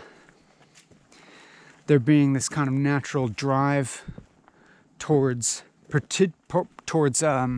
you know, wanting to perpetuate the things that constitute one's subjectivity, if you will. Like, even if there's some kind of acceptance that, okay, I'm going to die, my body's going to die, and the like continuity of all the stuff that makes me who I am is going to die, is going to, you know, disintegrate and stop being. It kind of, in a sense, forces you to well, it kind of frustrates that gravity towards persistence of the self, you know, that reckoning with mortality, with death, and it drives it towards other goals of, say, you know, what if I can't persist, what of me, what parts of me could possibly persist in the world after I'm gone, and you know, forces me to recognize what aspects of myself would I desire to persist in the world after I'm gone. And I guess naturally, I mean, maybe it's like, I can see framing this in either an altruistic or a selfish frame. The selfish one being, what qualities of that I can identify as being me or part of me, or at least, you know, like inextricably related to me, have the most likelihood of surviving? What is the most resistant to change? What is the most dynamic and surviving of all the changing circumstances of the world that will inevitably change over time, and compels me to look at the aspect of myself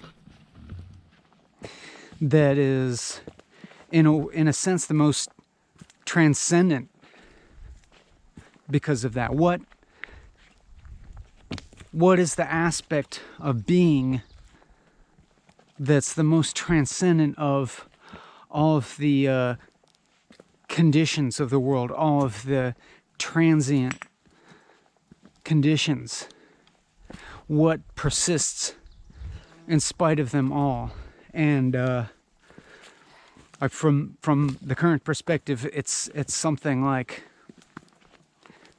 it's that which I feel is seems to be most readily accessed and stimulated and brought online by the present form of activity. That is, like, you know,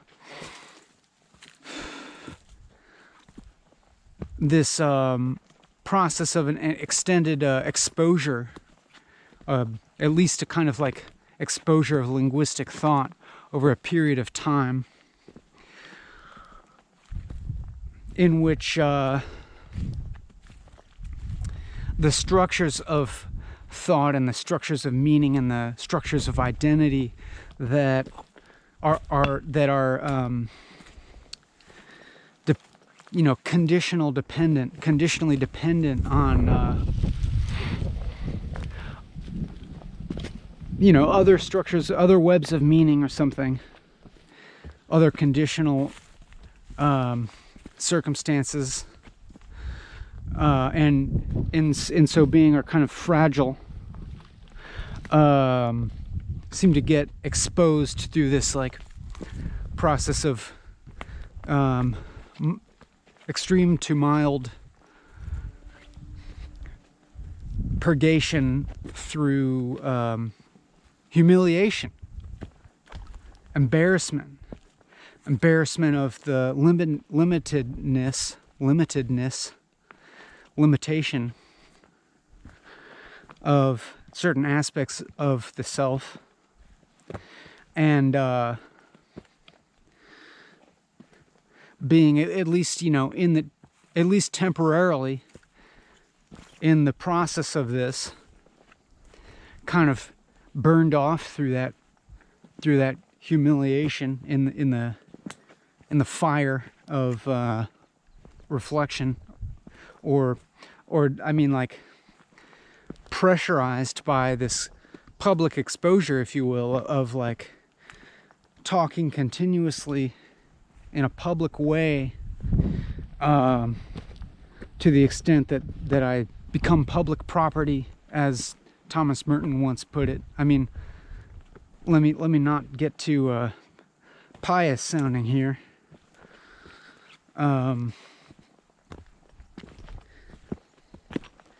But it at least kind of like it putting a pressure towards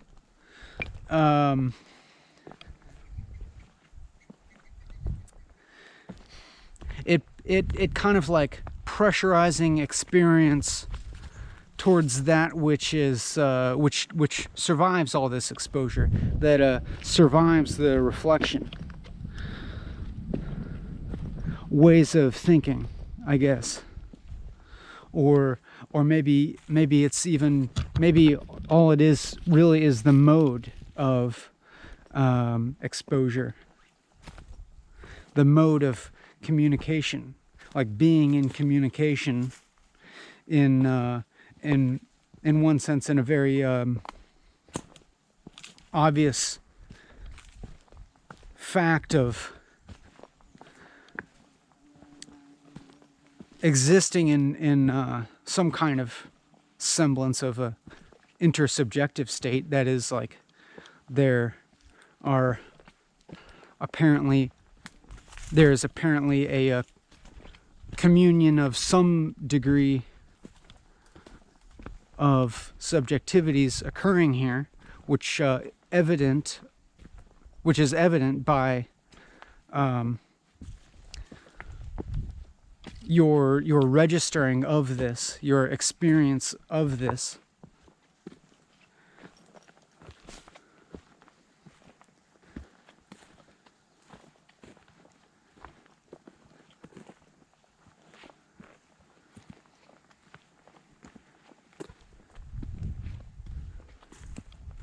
And that having immediately a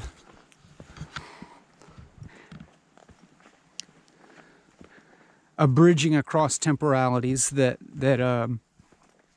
in kind of a weirdly obvious way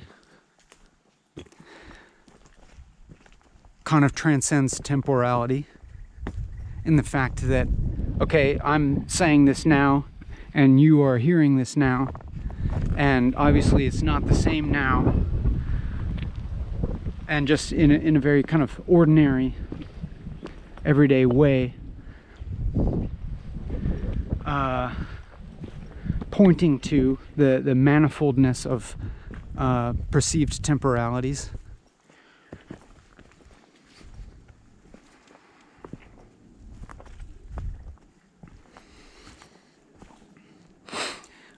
But also pressurizing experience towards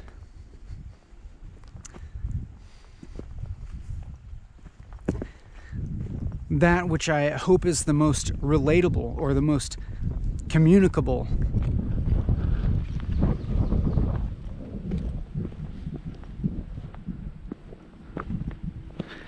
Like the kind of least specific.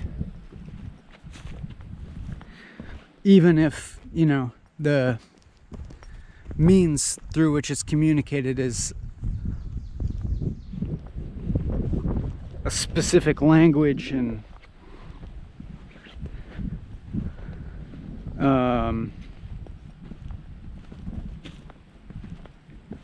kind of inevitably involves perspective, you know, I guess.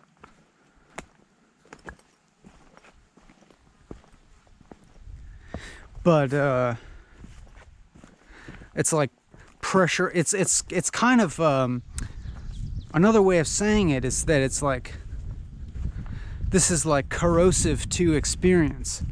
That is corrosive to individuated experience.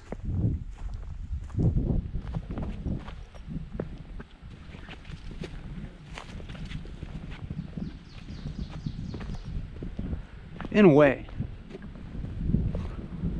Not that that's really, you know, not that it eliminates anything, you know?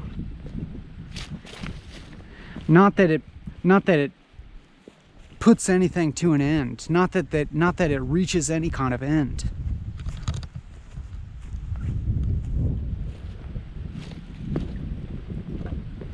In fact, I can just as much say that it is an immersion in the endlessness, in the endless limitation of individuated experience. Immersion in it.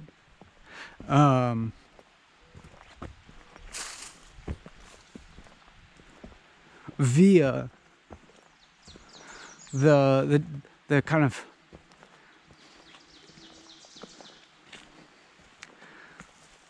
temporary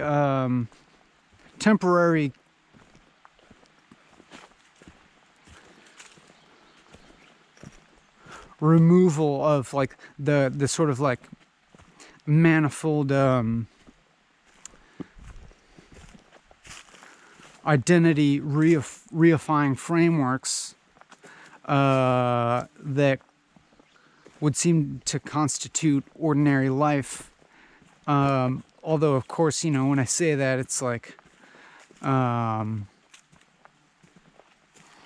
a bold and potentially suspicious claim to make,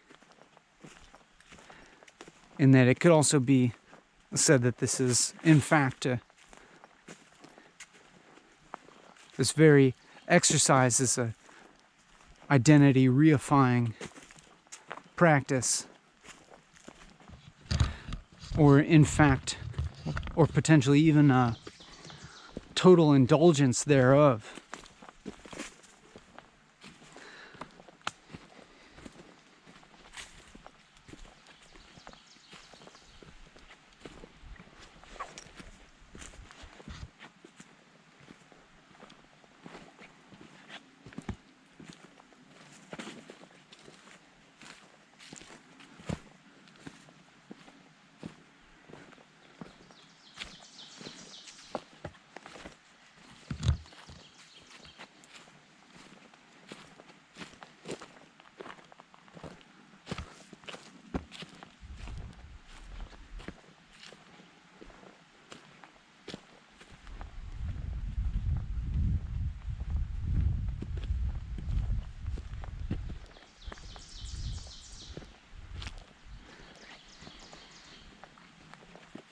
It's still, in a sense,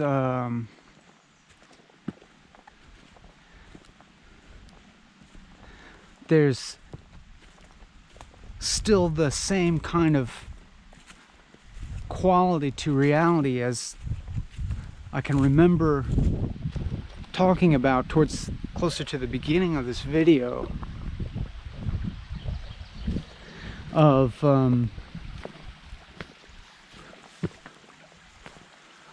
this problematic feeling of continuing as an identified person, you know? This problematic continuity of the person.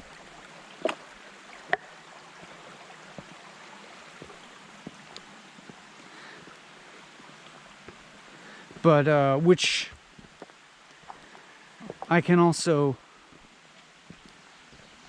remember a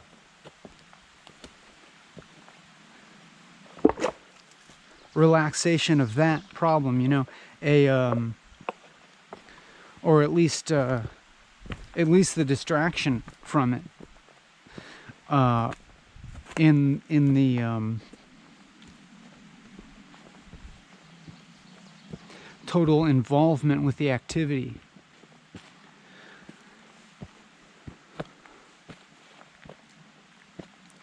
And the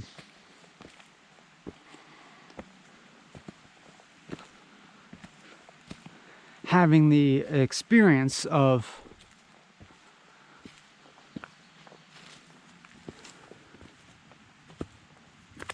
that which is limited and recognizable as the personality, and which is embarrassing, interface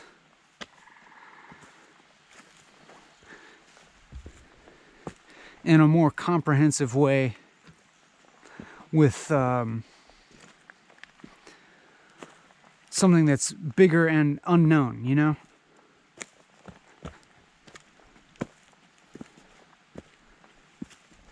The unknown kind of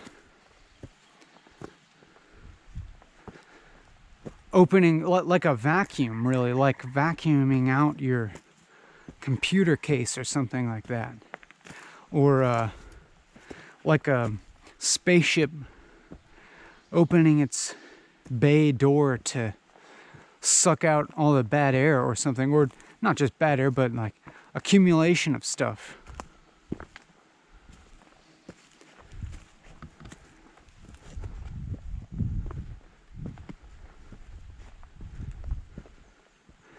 Involves some amount of purging.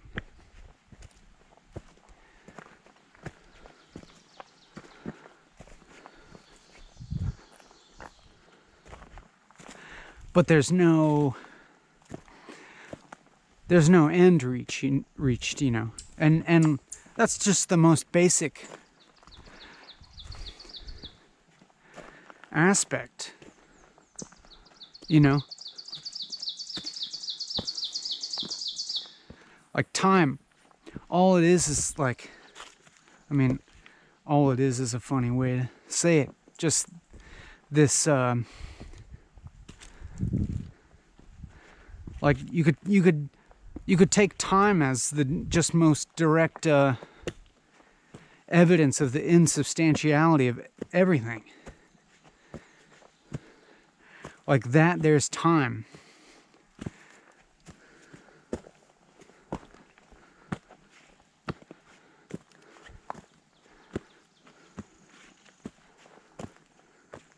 That there's time is like evidence that there is nothing.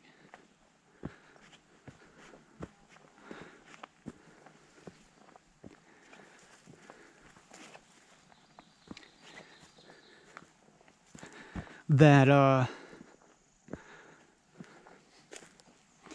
even a perceived persistence of something, like, you know, whatever the most solid thing we can kind of reference, whether that be these rocks or the earth as a whole or a universe or whatever we could possibly conceive of as being unchanging through time. Maybe it's, you know, whatever, maybe it's some aspect of consciousness that you hold to or something like that.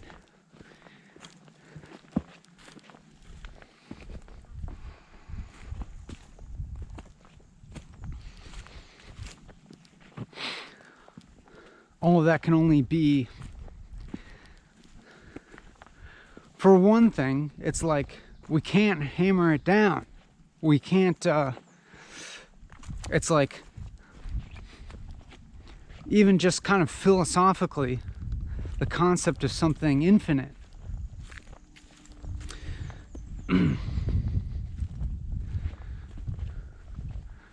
kind of really just like rubs up against the concept of time in a weird way. Like the concept of something infinite, even if it's like, the imaginary line of time, you know, like even if we're saying like all of reality, or like even if we're saying like, let's say the universe, let's say we're saying that there's a non-infinite universe, a temporally finite universe, then we're kind of defining time as this thing that can only extend in imagination beyond to the beginning and the end of the universe, because if there's not, you know, any reality before or after the universe, and I'm just kind of defining the universe in this argument as all of reality, all of that which is real. If it has a beginning and an end, like what status then is like time before or after the end of that? Like, does it have any status at all? And I would say no, because like to the extent that it has any status, you have to extend the concept, you have to extend the definition of reality to include it. So if we're saying reality is temporally bounded, then we're necessarily saying that time is temporally bounded, and that, you know, if it's temporally bounded, then it's like the perception of a linear temporality is just a problem of perspective, a problem of perception, a problem of limitation of perception.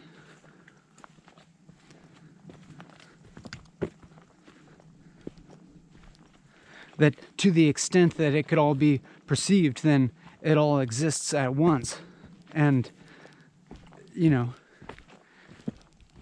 temporality eliminates itself. But then, like, it's like kind of the same thing with reality at all. Like, even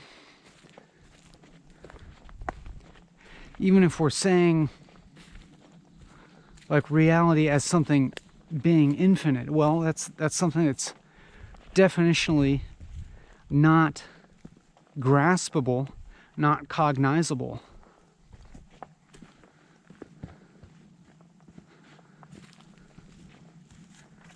And so like the positing of any sort of infinity is a positing of a type of objectivity, a type of objective world that could never be perceived. Then it could never be fully perceived. Or I'm kind of saying that its complete perception would be definitionally its own eradication. Or that the complete knowing of reality would be definitionally the extinguishment of reality.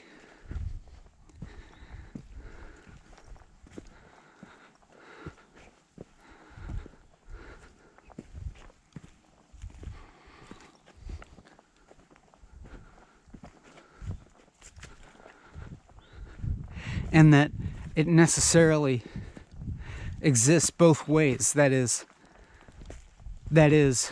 at the same time, there is no reality, which is the same as saying there's perfect knowing of everything. Always. There's always perfect understanding of everything, to the extent that there isn't anything, because the knower and the known are one, lose any distinction, and therefore there is an pure absence of manifestation. There's pure absence of anything. And at the same time, there's this necessary manifold manifestation of all of the somethings, all of the myriad somethings that seem potentially knowable but can't ever be all known. And like the proliferation of a myriad limited knowers who all can seemingly know a lot but can never know everything.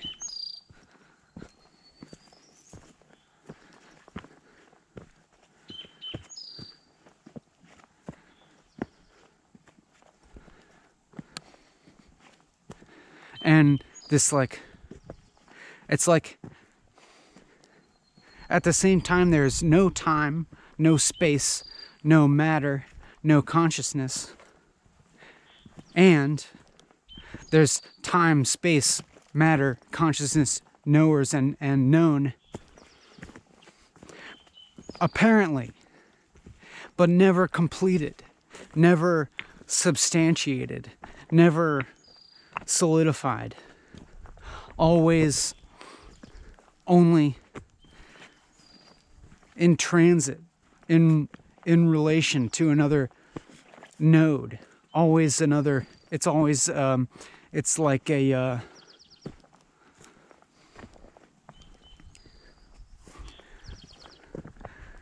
texture of nothing.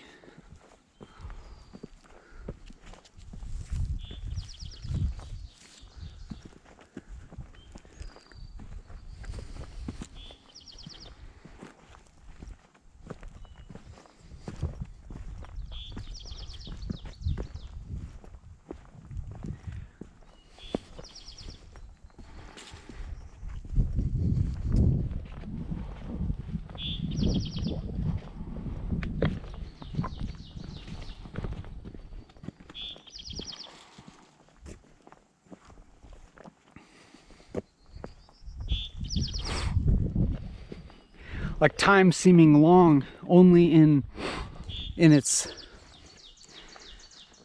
only in the illusoriness of it.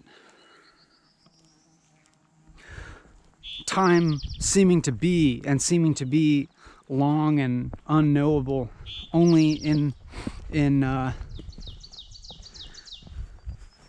as kind of like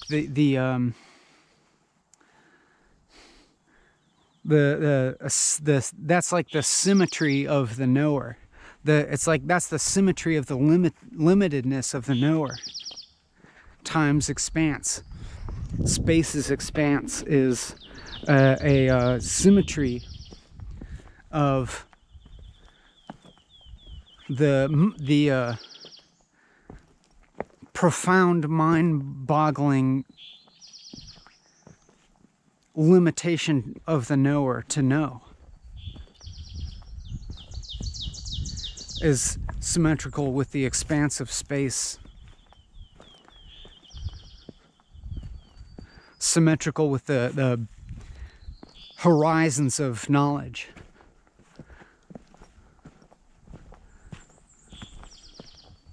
that we feel like we're always on, you know?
So just like, yeah, I don't know, like conceiving of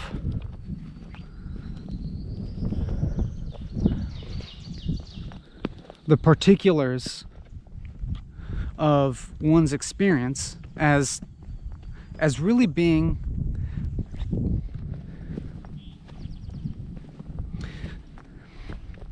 just kind of an aspect of limitation, or the surface of one's individuation, the surface of the separation from the whole. And it all in fact being an interface, if you want it to be, if you want to perceive it that way. All aspects of your experience, you have the option of perceiving them as the interface with the whole of reality.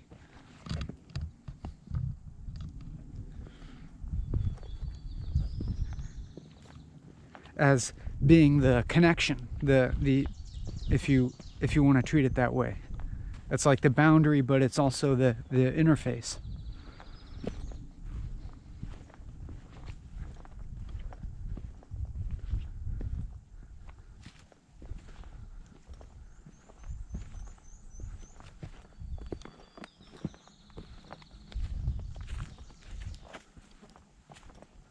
And it's particular because it has to be particular, because that's the nature of manifestation, because that's that's what is necessary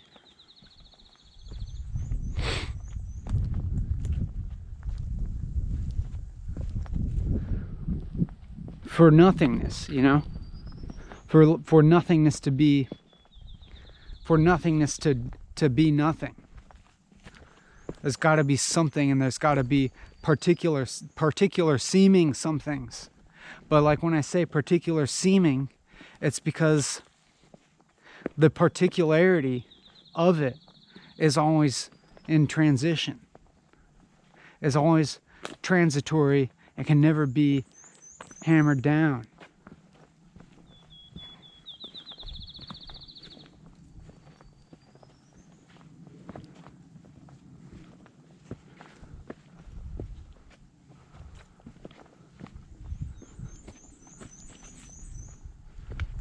All knowledge being relativistic, and all aspects of experience being the same way. Sensation, you know, being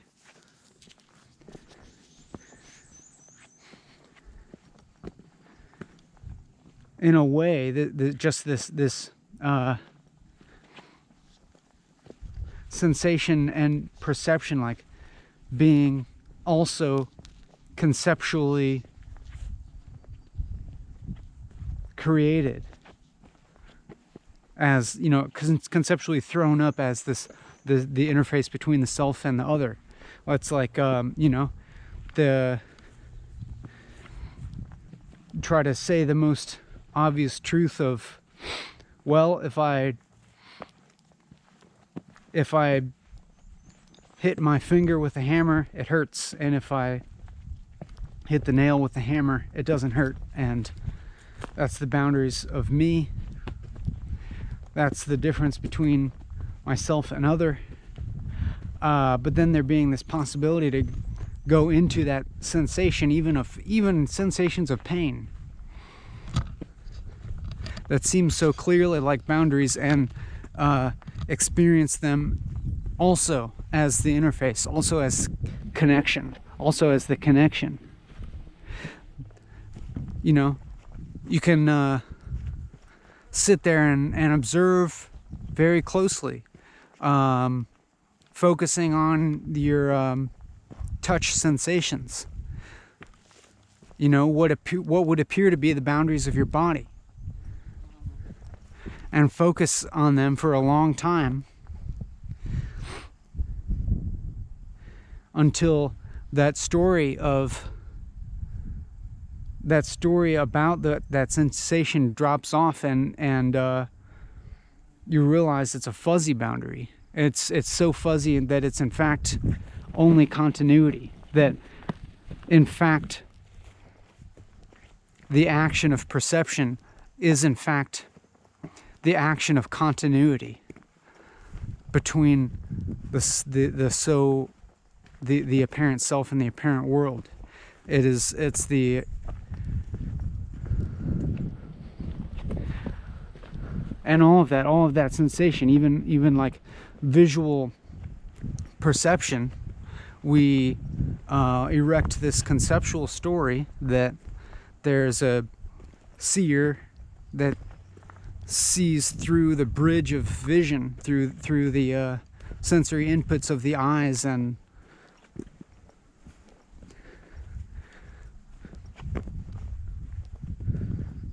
the visual areas of the brain, decoding sensory information about the world in order to show the world to the individual. And that being, you know, this direct evidence of the difference between the self and the world, that which sees and that which is seen. Well, then you can also observe even this activity of seeing. Just observe seeing. Observe the visual field. Try to locate the edges of the visual field, if you can. And what obviously we can't see everything at once. So what actually lies beyond? What lies outside of the visual field? What is there, like a black?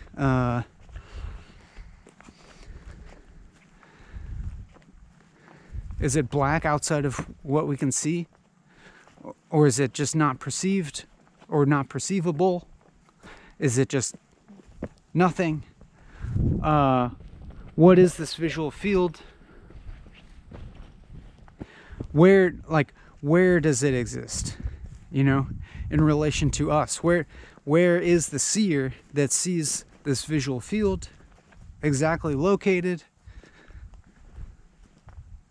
Is it somewhere behind the eyes, inside the skull? And then, can you actually see your own skull? Have you actually seen your own head? That question. Have you actually seen your head? You've seen a reflection of it in a mirror, you'll say, but you haven't seen your own head. You've seen an image of what you think to be your own head existing out there in the world.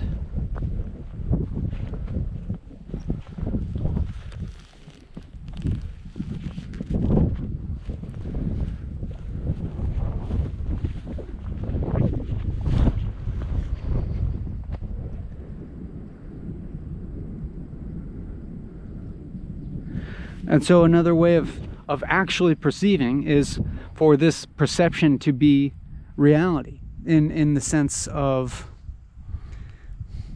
it having, you can you can posit the exterior world and the interior world as just being the two ends of a reality that is just the perception.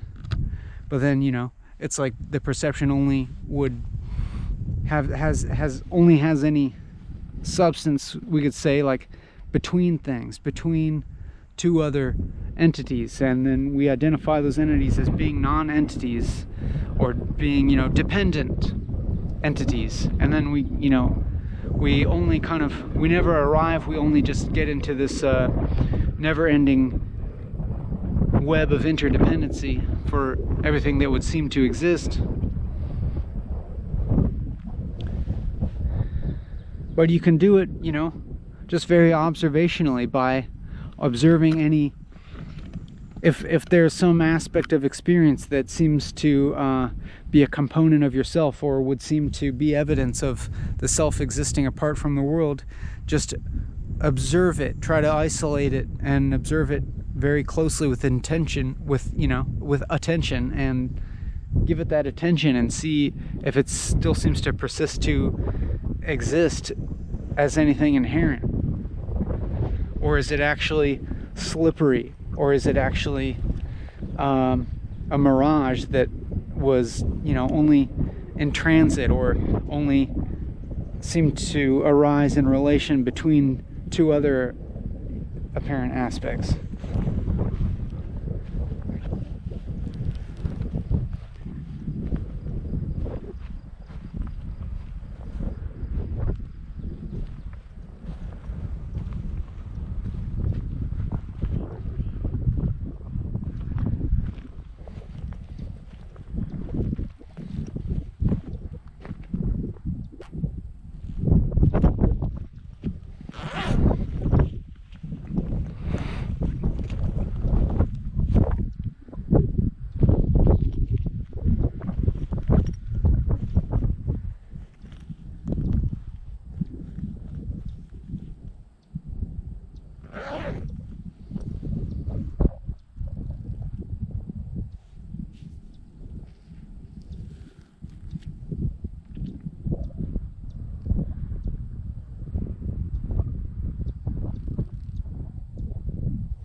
So, you know, apparent reality always arising between like two polarities that seem to need each other.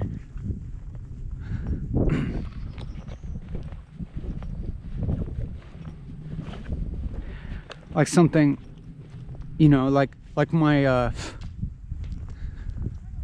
hello. Good. Hiking? Mm-hmm.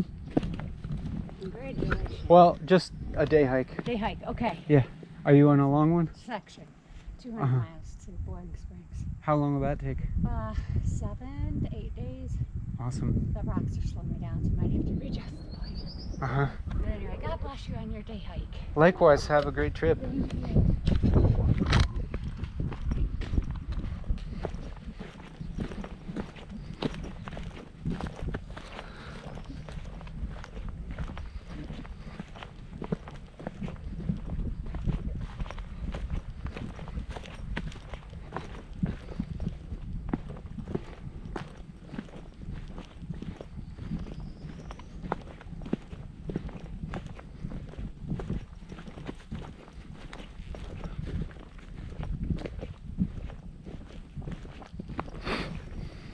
So, for instance, just like the sensation of my corporality, like my body, like the perceived reality of my body,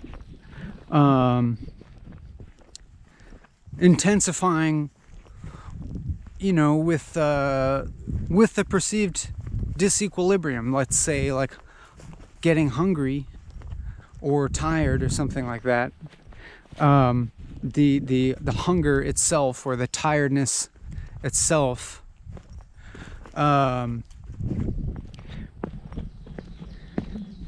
being this, like, kind of arising as this, like, disequilibrium between inner and outer. That is like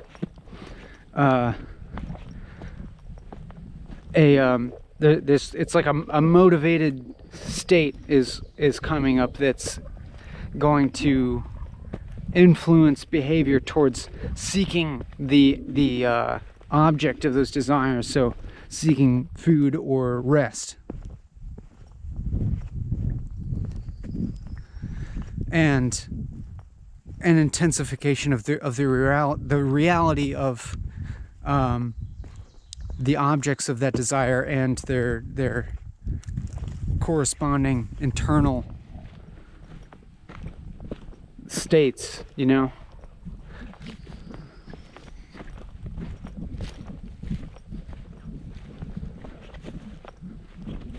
And then that, like, but then like one can imagine that there's a limit to that persistence. Like, conceivably one could starve themselves to death, and conceivably people do starve to death, and there being, I guess I'm only kind of projecting here, but death in some respect being a type of relief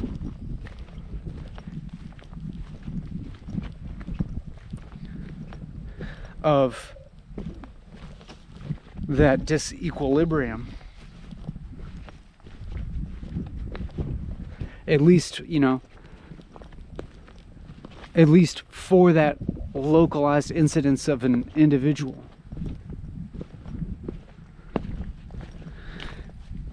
But then along with death being, you know, I'm imagining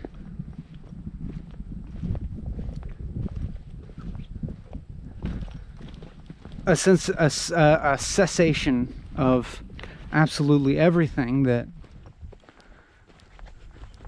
would constitute an individuated subjectivity.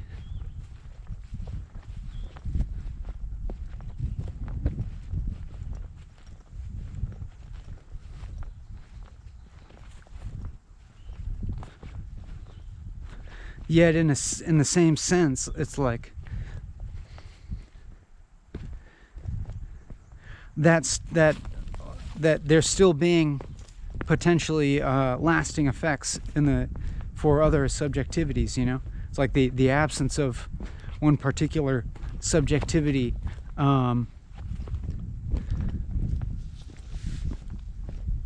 becoming a real reality for any subjectivity that was closely linked with it, you know what I mean? Friends and families.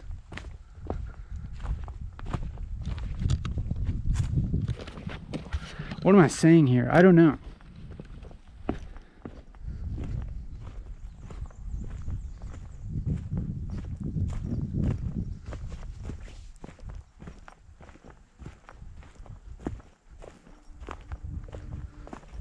I guess I'm just saying some version of eat when you're hungry and sleep when you're tired. Woo, buddy, look at that Luna moth. Just a little aside for you people listening to the audio version. There's this vibrantly green and red, I think this is a Luna moth on this tree.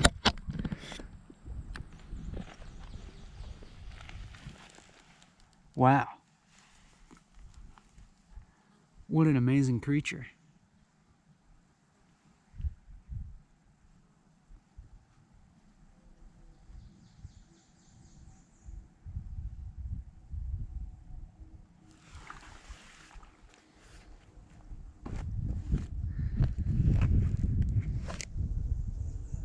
Temporary break from understanding things for a moment.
But I guess, you know, it's like that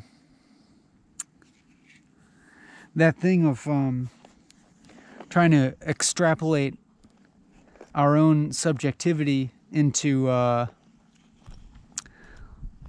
something that is different from us, but not completely different, you know?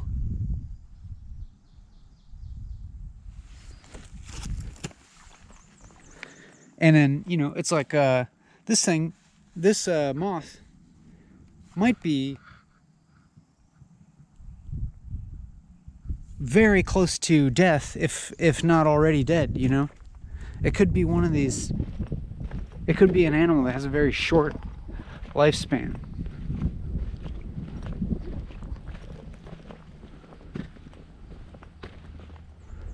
But it's beautiful nonetheless. And then, you know, is it sad that it dies? And it's like, maybe like in some way relatively sad if it's dying, as opposed to if it were vibrant and had the best years of its life ahead of it, or something like that. There's like a relative sadness, and then, but then ultimately it's just like all of it, including its existence at all and its death, is all just completely part, you know, of the mystery.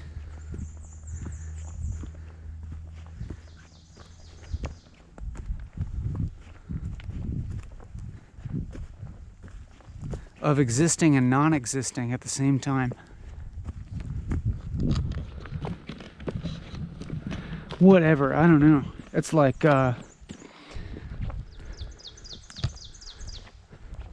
I feel this action, I feel this temptation towards the sublime,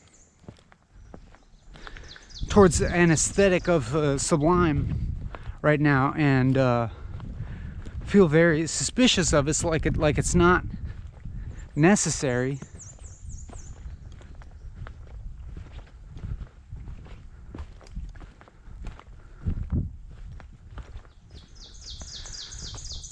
To talk about anything beautiful, you know?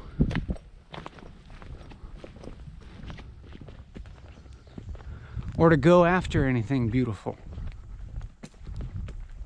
It's like it just feels like all that's merely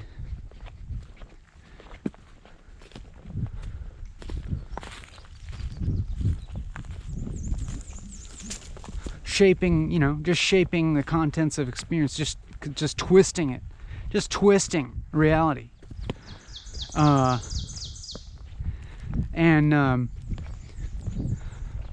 having this increasing inclination, an increasing disinclination towards creating like types of magnetic poles, magnetic attractors within experience. Like this increasing disinclination to make something beautiful and attractive, or even to make any, you know, form of knowledge or understanding beautiful or attractive.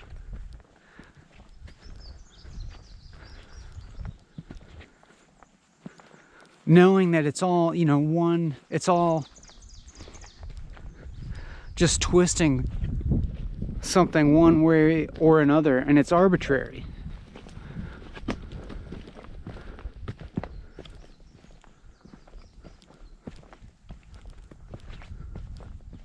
It's like, you know,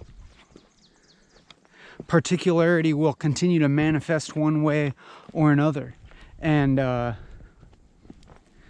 you know, everything's sum zero, not in the competitive sense, just like the boundary of all boundaries is zero. If you add up all distinctions, if you add up all knowledge, you come to nothing. If you add up all the sum of all your experiences and supposed knowledge or wisdom or whatever, you get zero. Add up, all the experience of your life. At the end, it's zero, So like this disinclination towards giving a shit about particular experiences, I mean, I'll still eat when I'm hungry and sleep when I'm tired, but increasingly,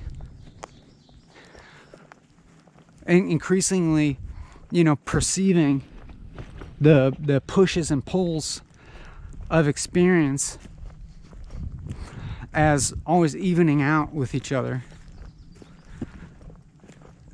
Like you can't escape that. You can't just like gain something, You can't just grasp something and add it to yourself without pulling from somewhere else, without creating a deficit somewhere else that you'll have to pay back in this life or another. You know what I'm saying? In the scheme of atemporality, in the grand scheme of aperspectival non-existence, it's all sum zero, and you can't just take shit. You know what I'm saying? Without paying, you pay for your pleasures. But still, it's like, on the same token, it doesn't mean, on the same token, it's like equally pointless to be a martyr.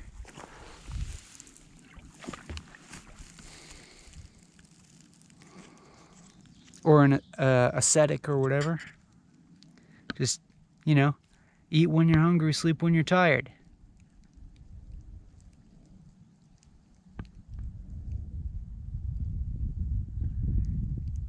You have an experience, whatever. You had an experience. It's an experience.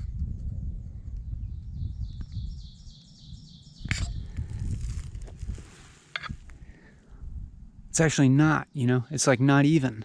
It's not even that. It's not even a big deal.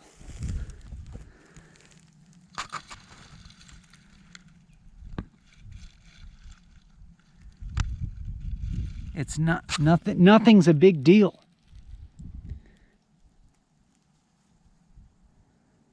Except, relatively speaking.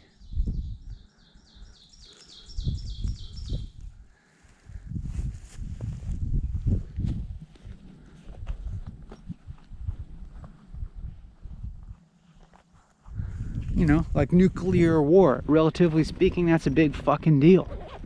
But ultimately speaking, it's not a big deal. But, in the same sense, we can only speak relativism. Like, relativism is all that is real, so to speak. It's relatively real. Nuclear war. It's like very relatively real. Or a relative big deal, compared to other shit. That's relatively not a big deal.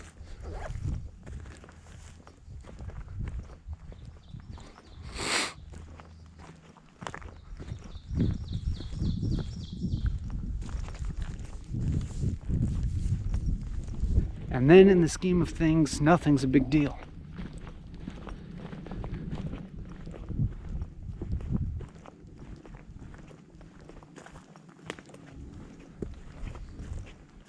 Or everything's the same deal.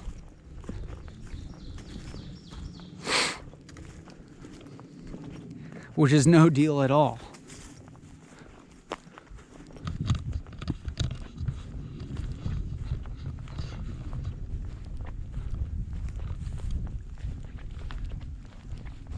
but you can't win.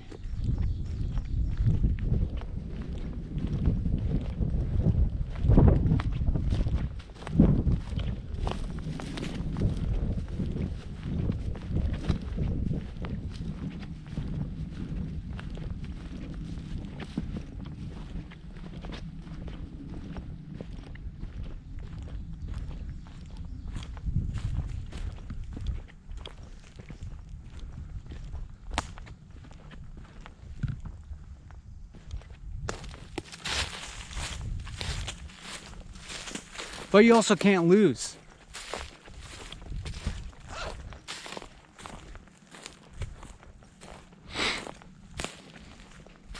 We're entering into the kind of like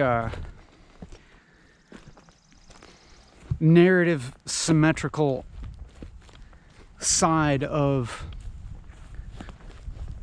this walking and talking, in which it devolves from sublime seeming shit to really banal sounding shit, and we're, you know, reminded of the bullshit aspect of everything.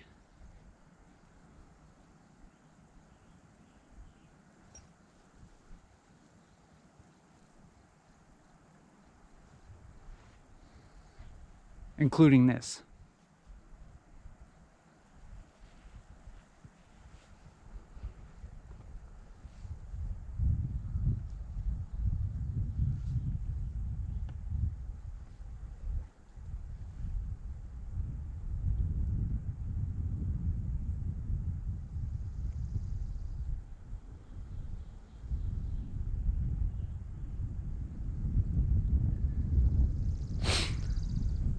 Where we remember that whatever clarity or perspective or transcendence we might be tempted to feel like we've gained through this process is no more than bullshit. That it doesn't hold. It doesn't last. It doesn't persist. It doesn't add to our being.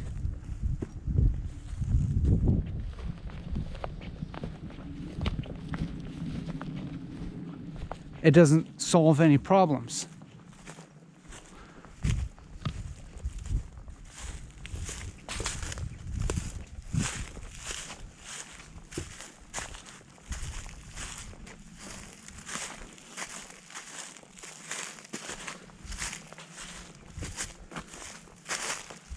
It's just a different shape of bullshit.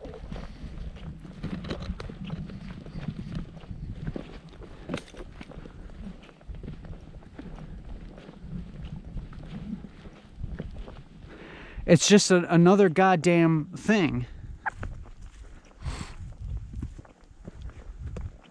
to occupy your subjectivity, to occupy your consciousness. I'm effectively occupying you right now.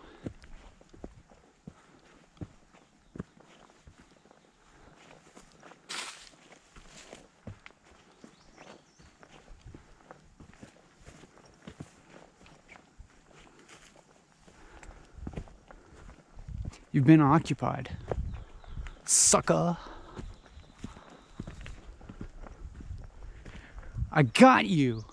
I got in there.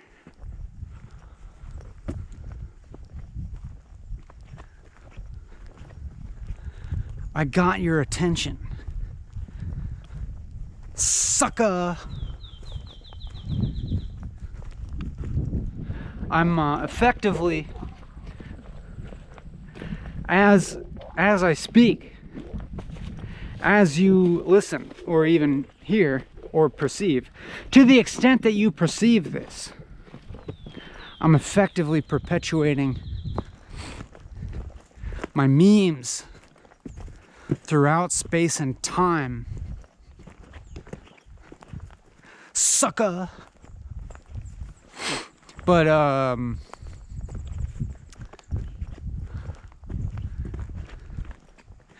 maybe in some instances it's like, relatively benevolent.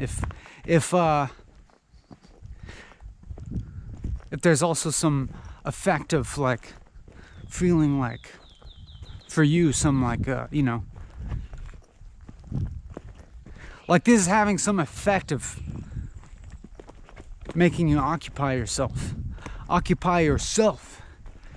sucker.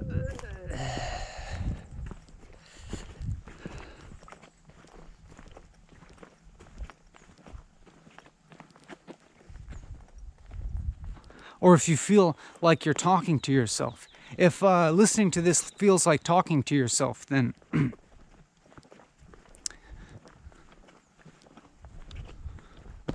then something.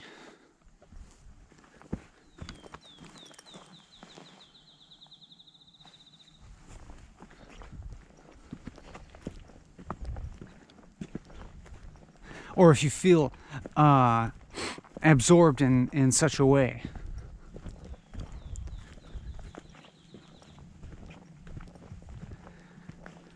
That you feel as if the uncomfortably individuated aspects of yourself are given a little fresh air.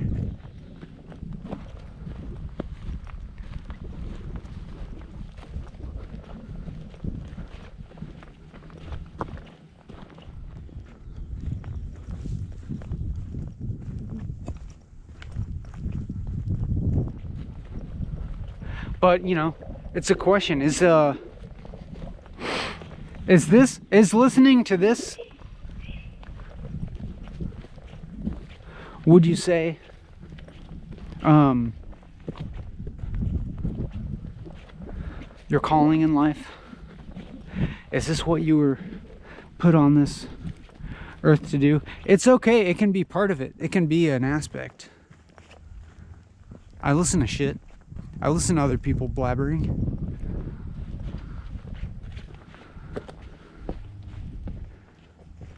And I recognize their limitation.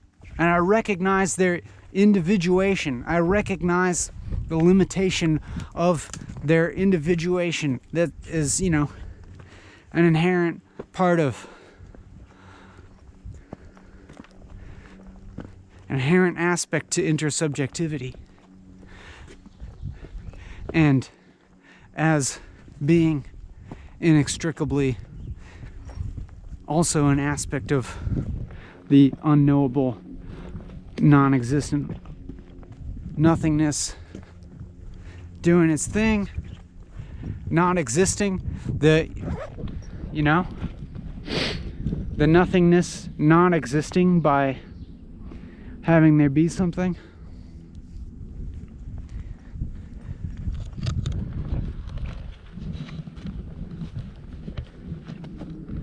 And then you listen to, whoever blabbing. It hardly even matters who or what they're saying. It's all saying the same thing, which is nothing. It hardly even matters. Maybe it relatively matters for like purposes. When you got purposes, then something matters.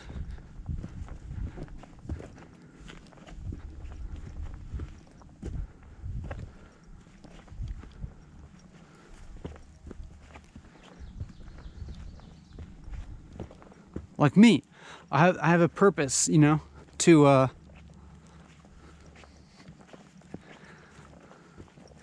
get more famous and become rich someday in the future, some day far in the future, and have widespread acclaim and recognition.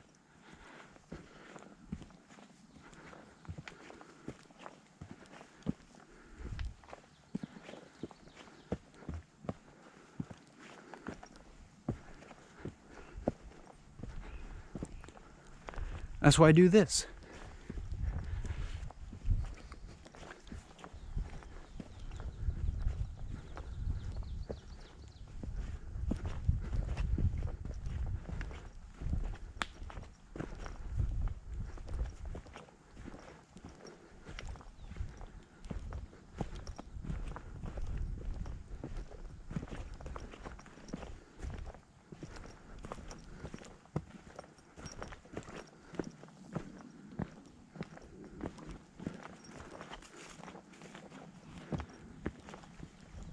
It's all part of that purpose.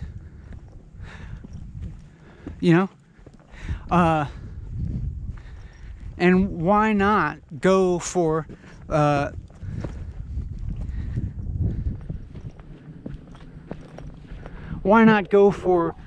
most, you know, atemporal type of recognition of like talking in a way that's so fucking long and boring and hard to listen to.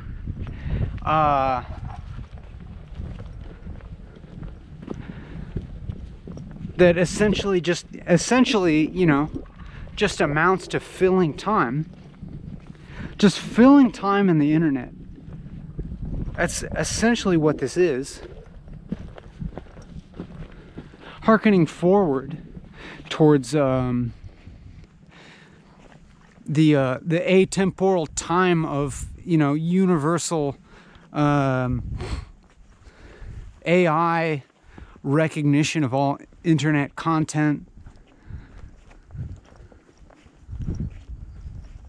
It's like I'm talking to you, the super consciousness, you know. I'm talking to you, this like I'm talking to the super organism of, you know, my future, your present, your eternal present, your eternal atemporal, you know, timeless, witnessing being, all comprehensive, you know, edging into nothingness.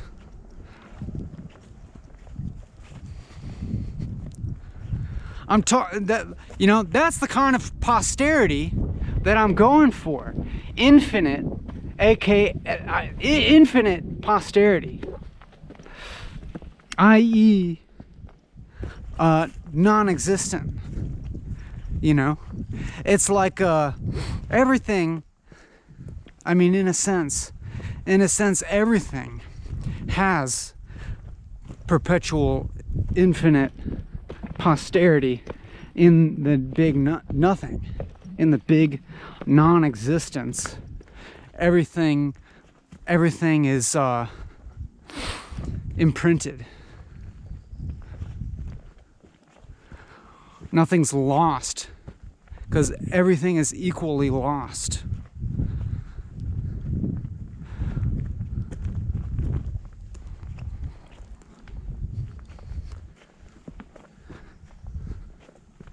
So you don't have to worry, you know, you can, you don't have to worry about temporal recognition of your morality and virtue, which is, you know, obviously a limited scope of a framework.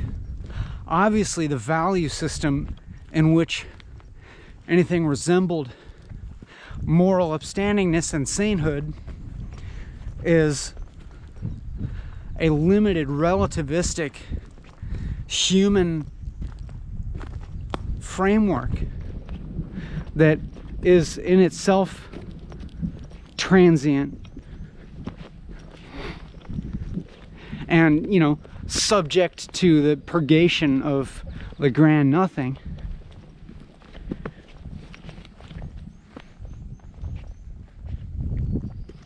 And so if you want, you can bypass that whole framework and get straight to, you know, subjecting yourself to the purgation of the nothing. Just get straight to it. Mortification, you know. Be the fucking underground man if you want. Be, you know, you are free to be reviled in your time, in your time, you know. Nothing is lost.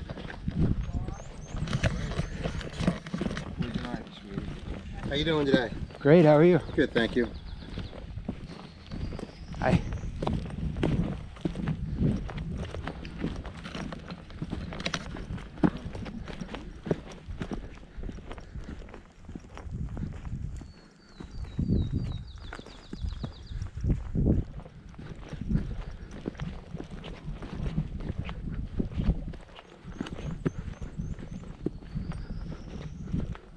You know, just like why don't, it's like go ahead and extrapolate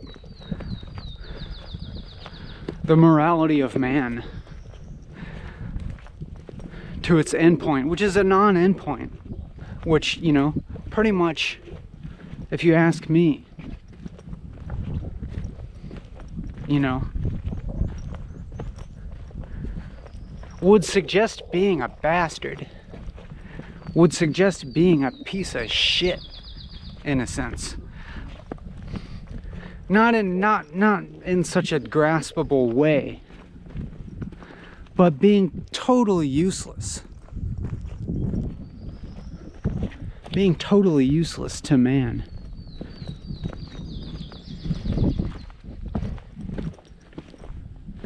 You know, submit yourself to the highest order, which is none at all.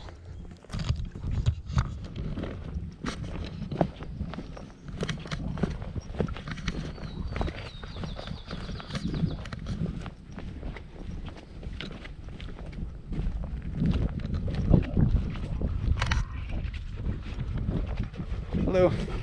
No.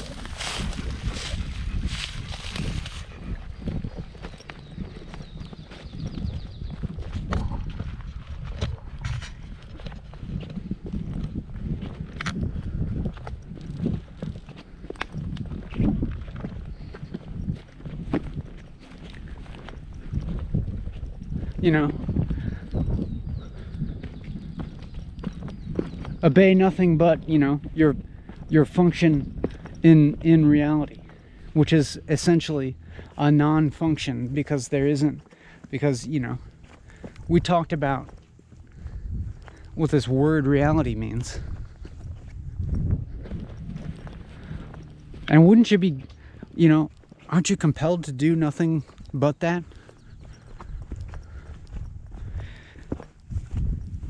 It's like anybody who's taking seriously even the morality of people, of society.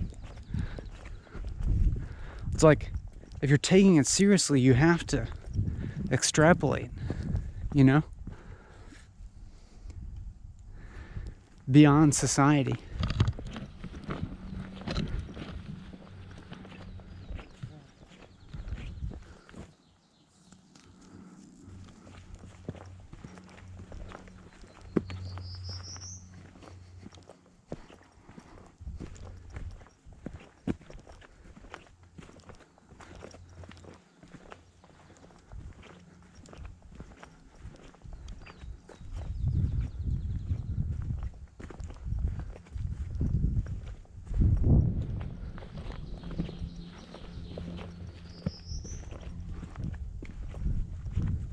You know, and it keeps us extrapolating beyond morality, you know, beyond truth or beauty or anything like that.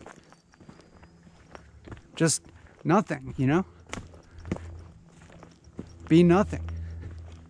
Do nothing. You know what I mean? In the most forthright sense.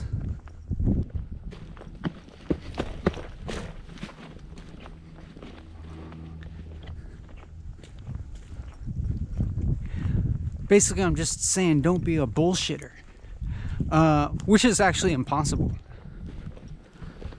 It's impossible not to be a bullshitter.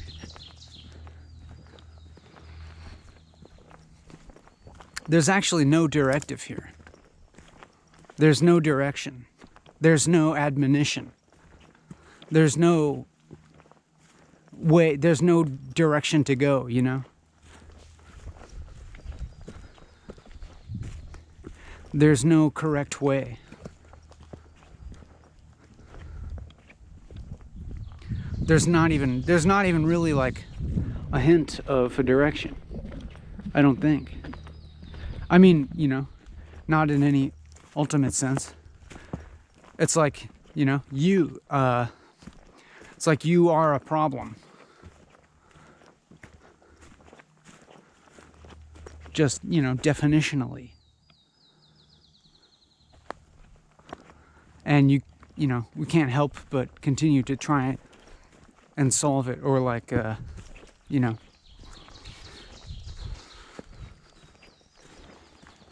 It doesn't matter what I say anymore.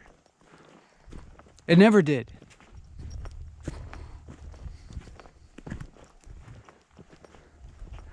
But you know that. You know where we're going. This is the point at where it all breaks down. As if there was any kind of semblance of something to begin with.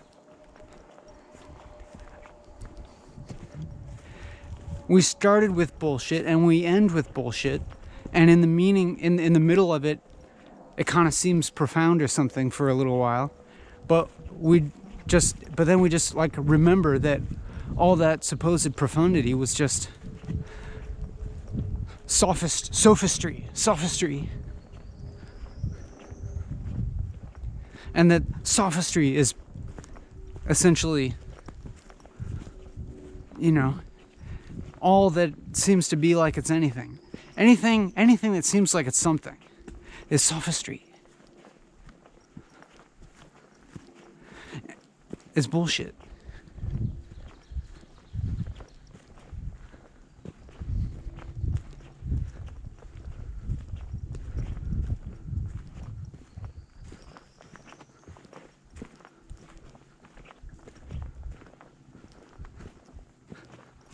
Sophistication.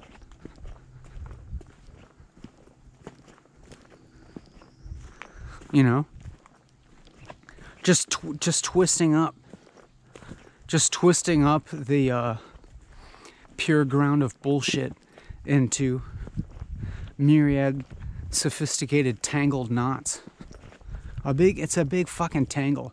It's a big fucking mess.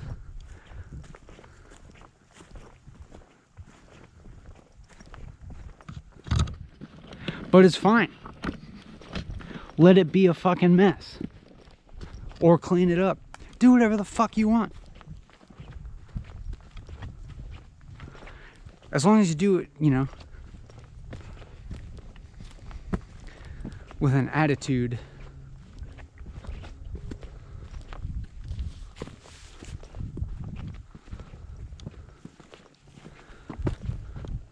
With an attitude of overconfidence. You'll be fine. You'll go far in this world.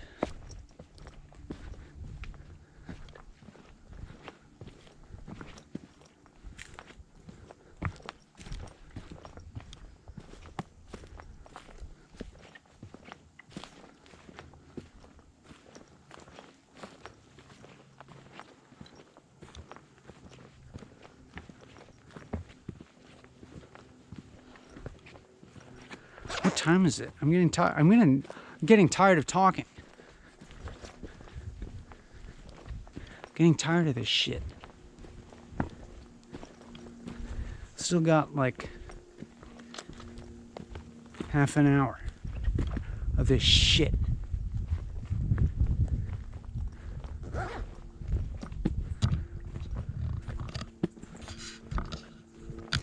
Still got half an hour to make up some bullshit.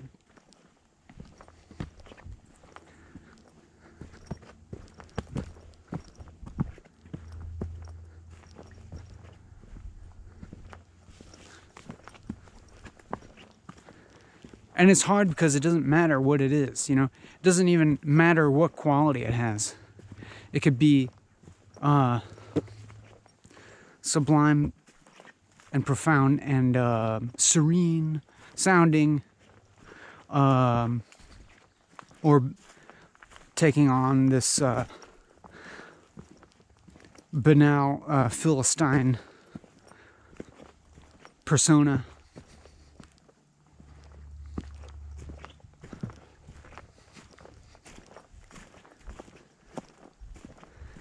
And cussing.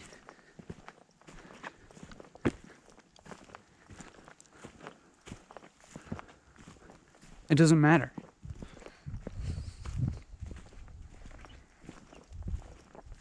It just has to be talking because that's, you know,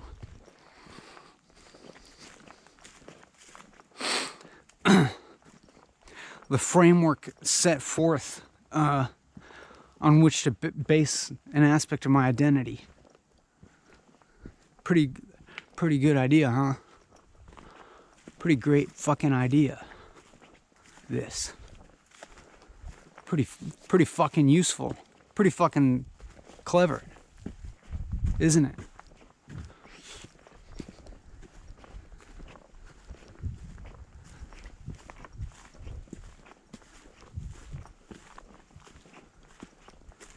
Don't you wish you had thought of it? But you didn't. Now I have to think of something else so you can be original. Fucker.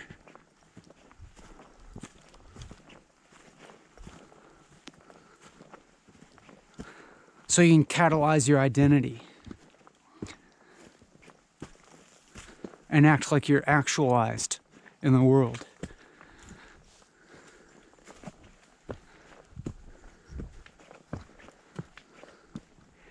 Damn it.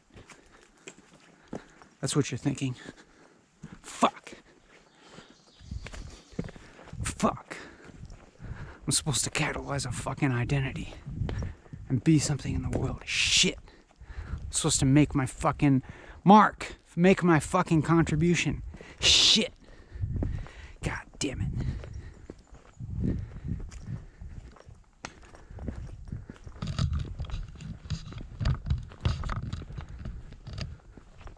See what I mean? This is that to the extent that something seems good, it's actually bad. You know what I mean? It's like to the extent that this seems like it's a good video. This is great. This is good content. There's to the extent that you can even like possibly say something about it or possibly evaluate it in a certain way or like resonate positively with it in some way. It's like there's just as much pain embedded in that because you're like, fuck, the implications for my life, god damn it, shit, you know, when you see something that's good and you're like, fuck, that's good, god damn it, fuck, what the fuck am I doing, what the fuck am I doing with my life? My shit sucks. You know what I mean? That feeling?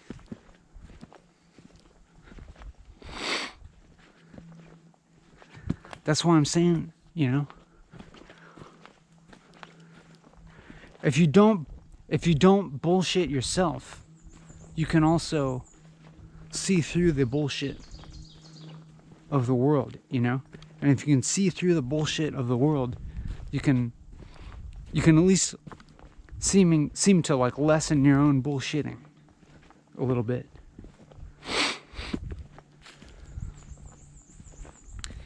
But it's not, it doesn't actually ever really work that way. It's actually just like you just proceed towards higher and more comprehensive forms of bullshitting and grasp onto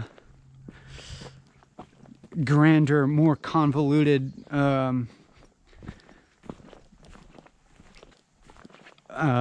webs of bullshit, you know, worldview, understanding.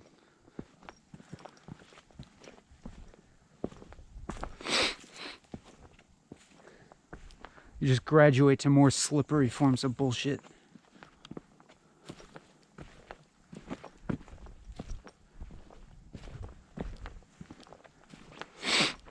I guess that's our destiny. That is what has been set forth. What we have set forth upon. What we have embarked on. A noble quest to graduate to more sophisticated forms of bullshit. Tight. Awesome. Sick. Glad to be alive. Awesome.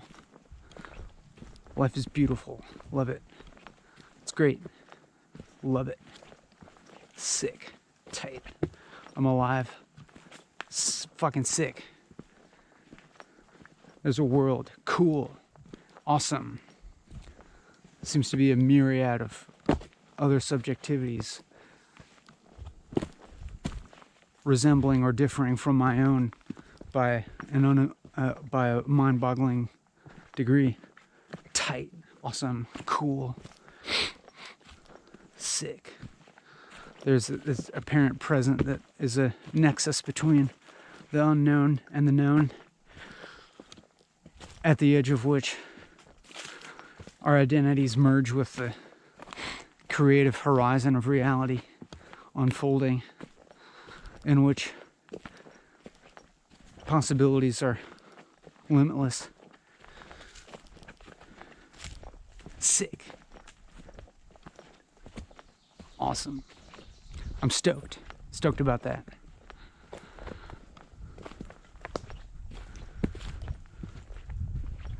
Got it. It's fucking great.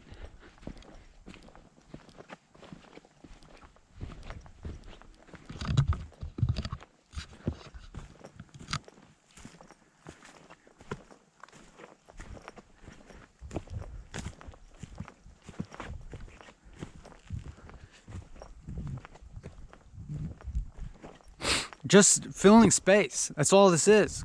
Come on. That's all it ever was. That's all any of this has ever been, is filling space.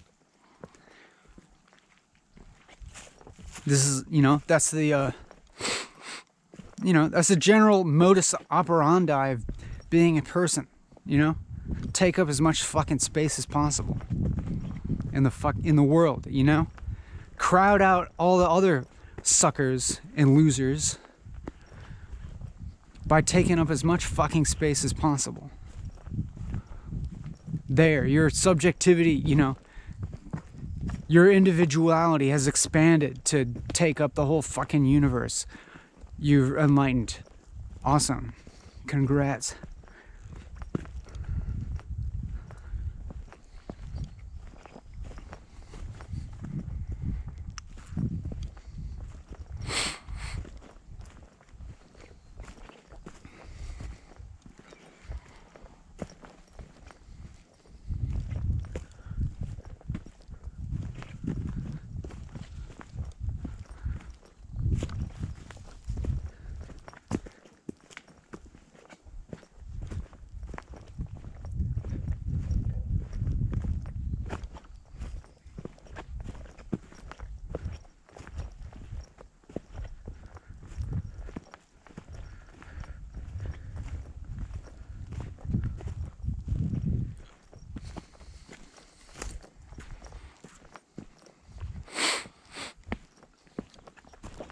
You fucking morons, you gave me your attention.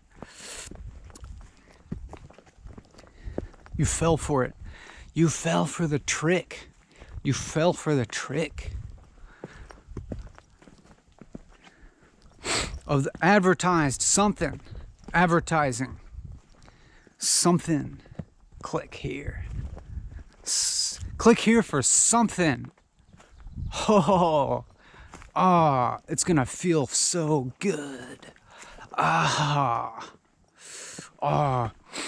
Just click on this video, click on this icon, this thumbnail, and you're just gonna feel that fucking consummation of your desire in the most pleasurable way possible. It's gonna be the end of all seeking. Oh hell, oh yeah. Even if just for a moment. Oh, give me that. Oh, yeah. Something. Solidification of my disequilibrium of selfhood. Consummation of my limitation in the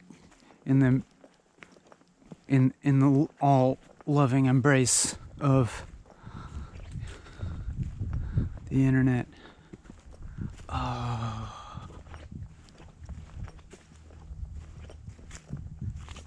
Finally, actualization, self-actualization. Sick. Finally. Finally, we became enlightened. Sucks to be everybody else. Fucking losers.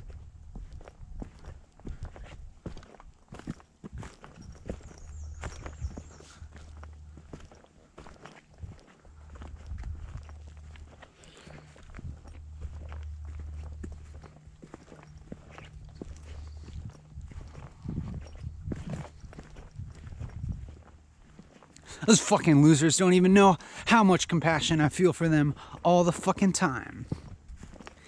Even if they're assholes.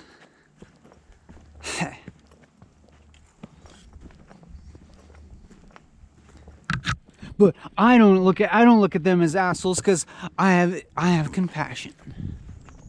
I just see them as, you know, a little misguided.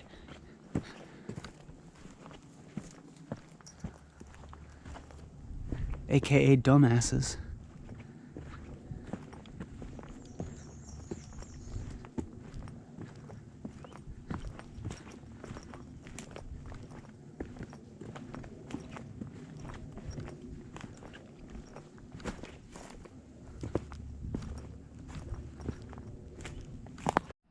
Shit, I still have a few more minutes.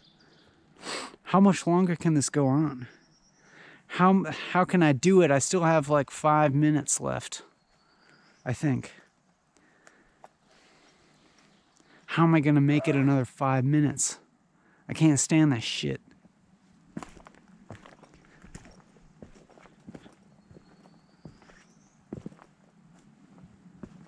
I can't. How can I stand this shit? I need more money to motivate me. I can't just keep going on magic alone. Come on.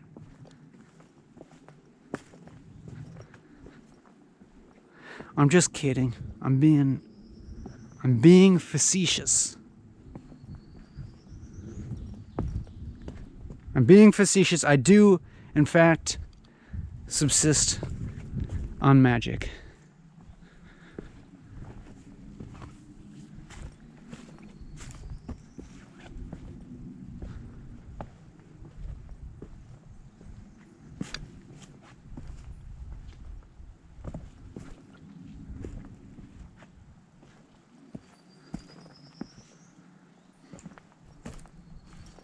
And yes, I am being held hostage, as you can plainly tell.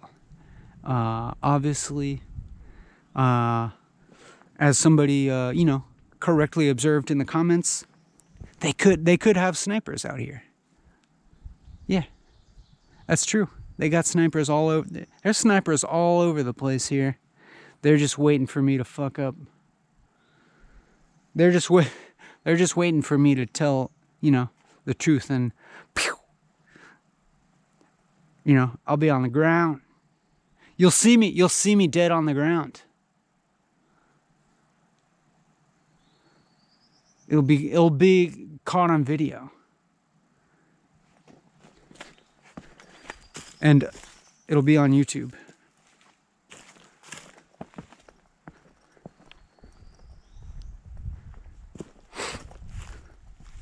But, you know, the hostage holders, they said they're allowing me the opportunity to buy my freedom, but I need some more Patreon funds for that. It's gonna cost a couple thou a month on an ongoing basis. So if you care about my well-being, better cough it up, bitch.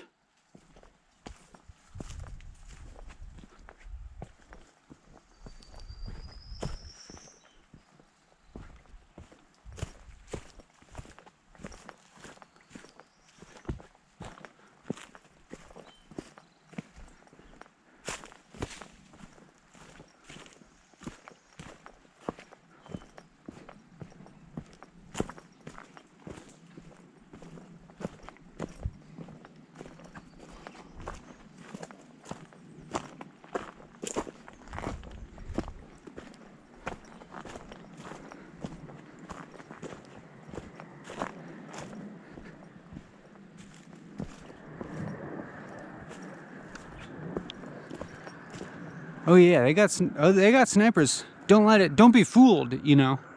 I may have walked, you know, many miles in a serene location, and but you know, they're posted everywhere I could possibly go. They got hundreds of them out here. They also keep them posted, you know, in all the other locations that I could have driven to, just in case. But you know, they let me live. It's not a bad existence.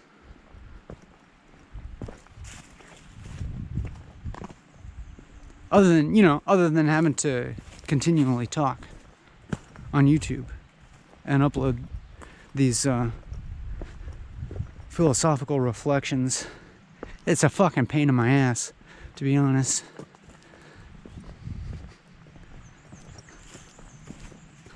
But, you know, I keep my cage clean.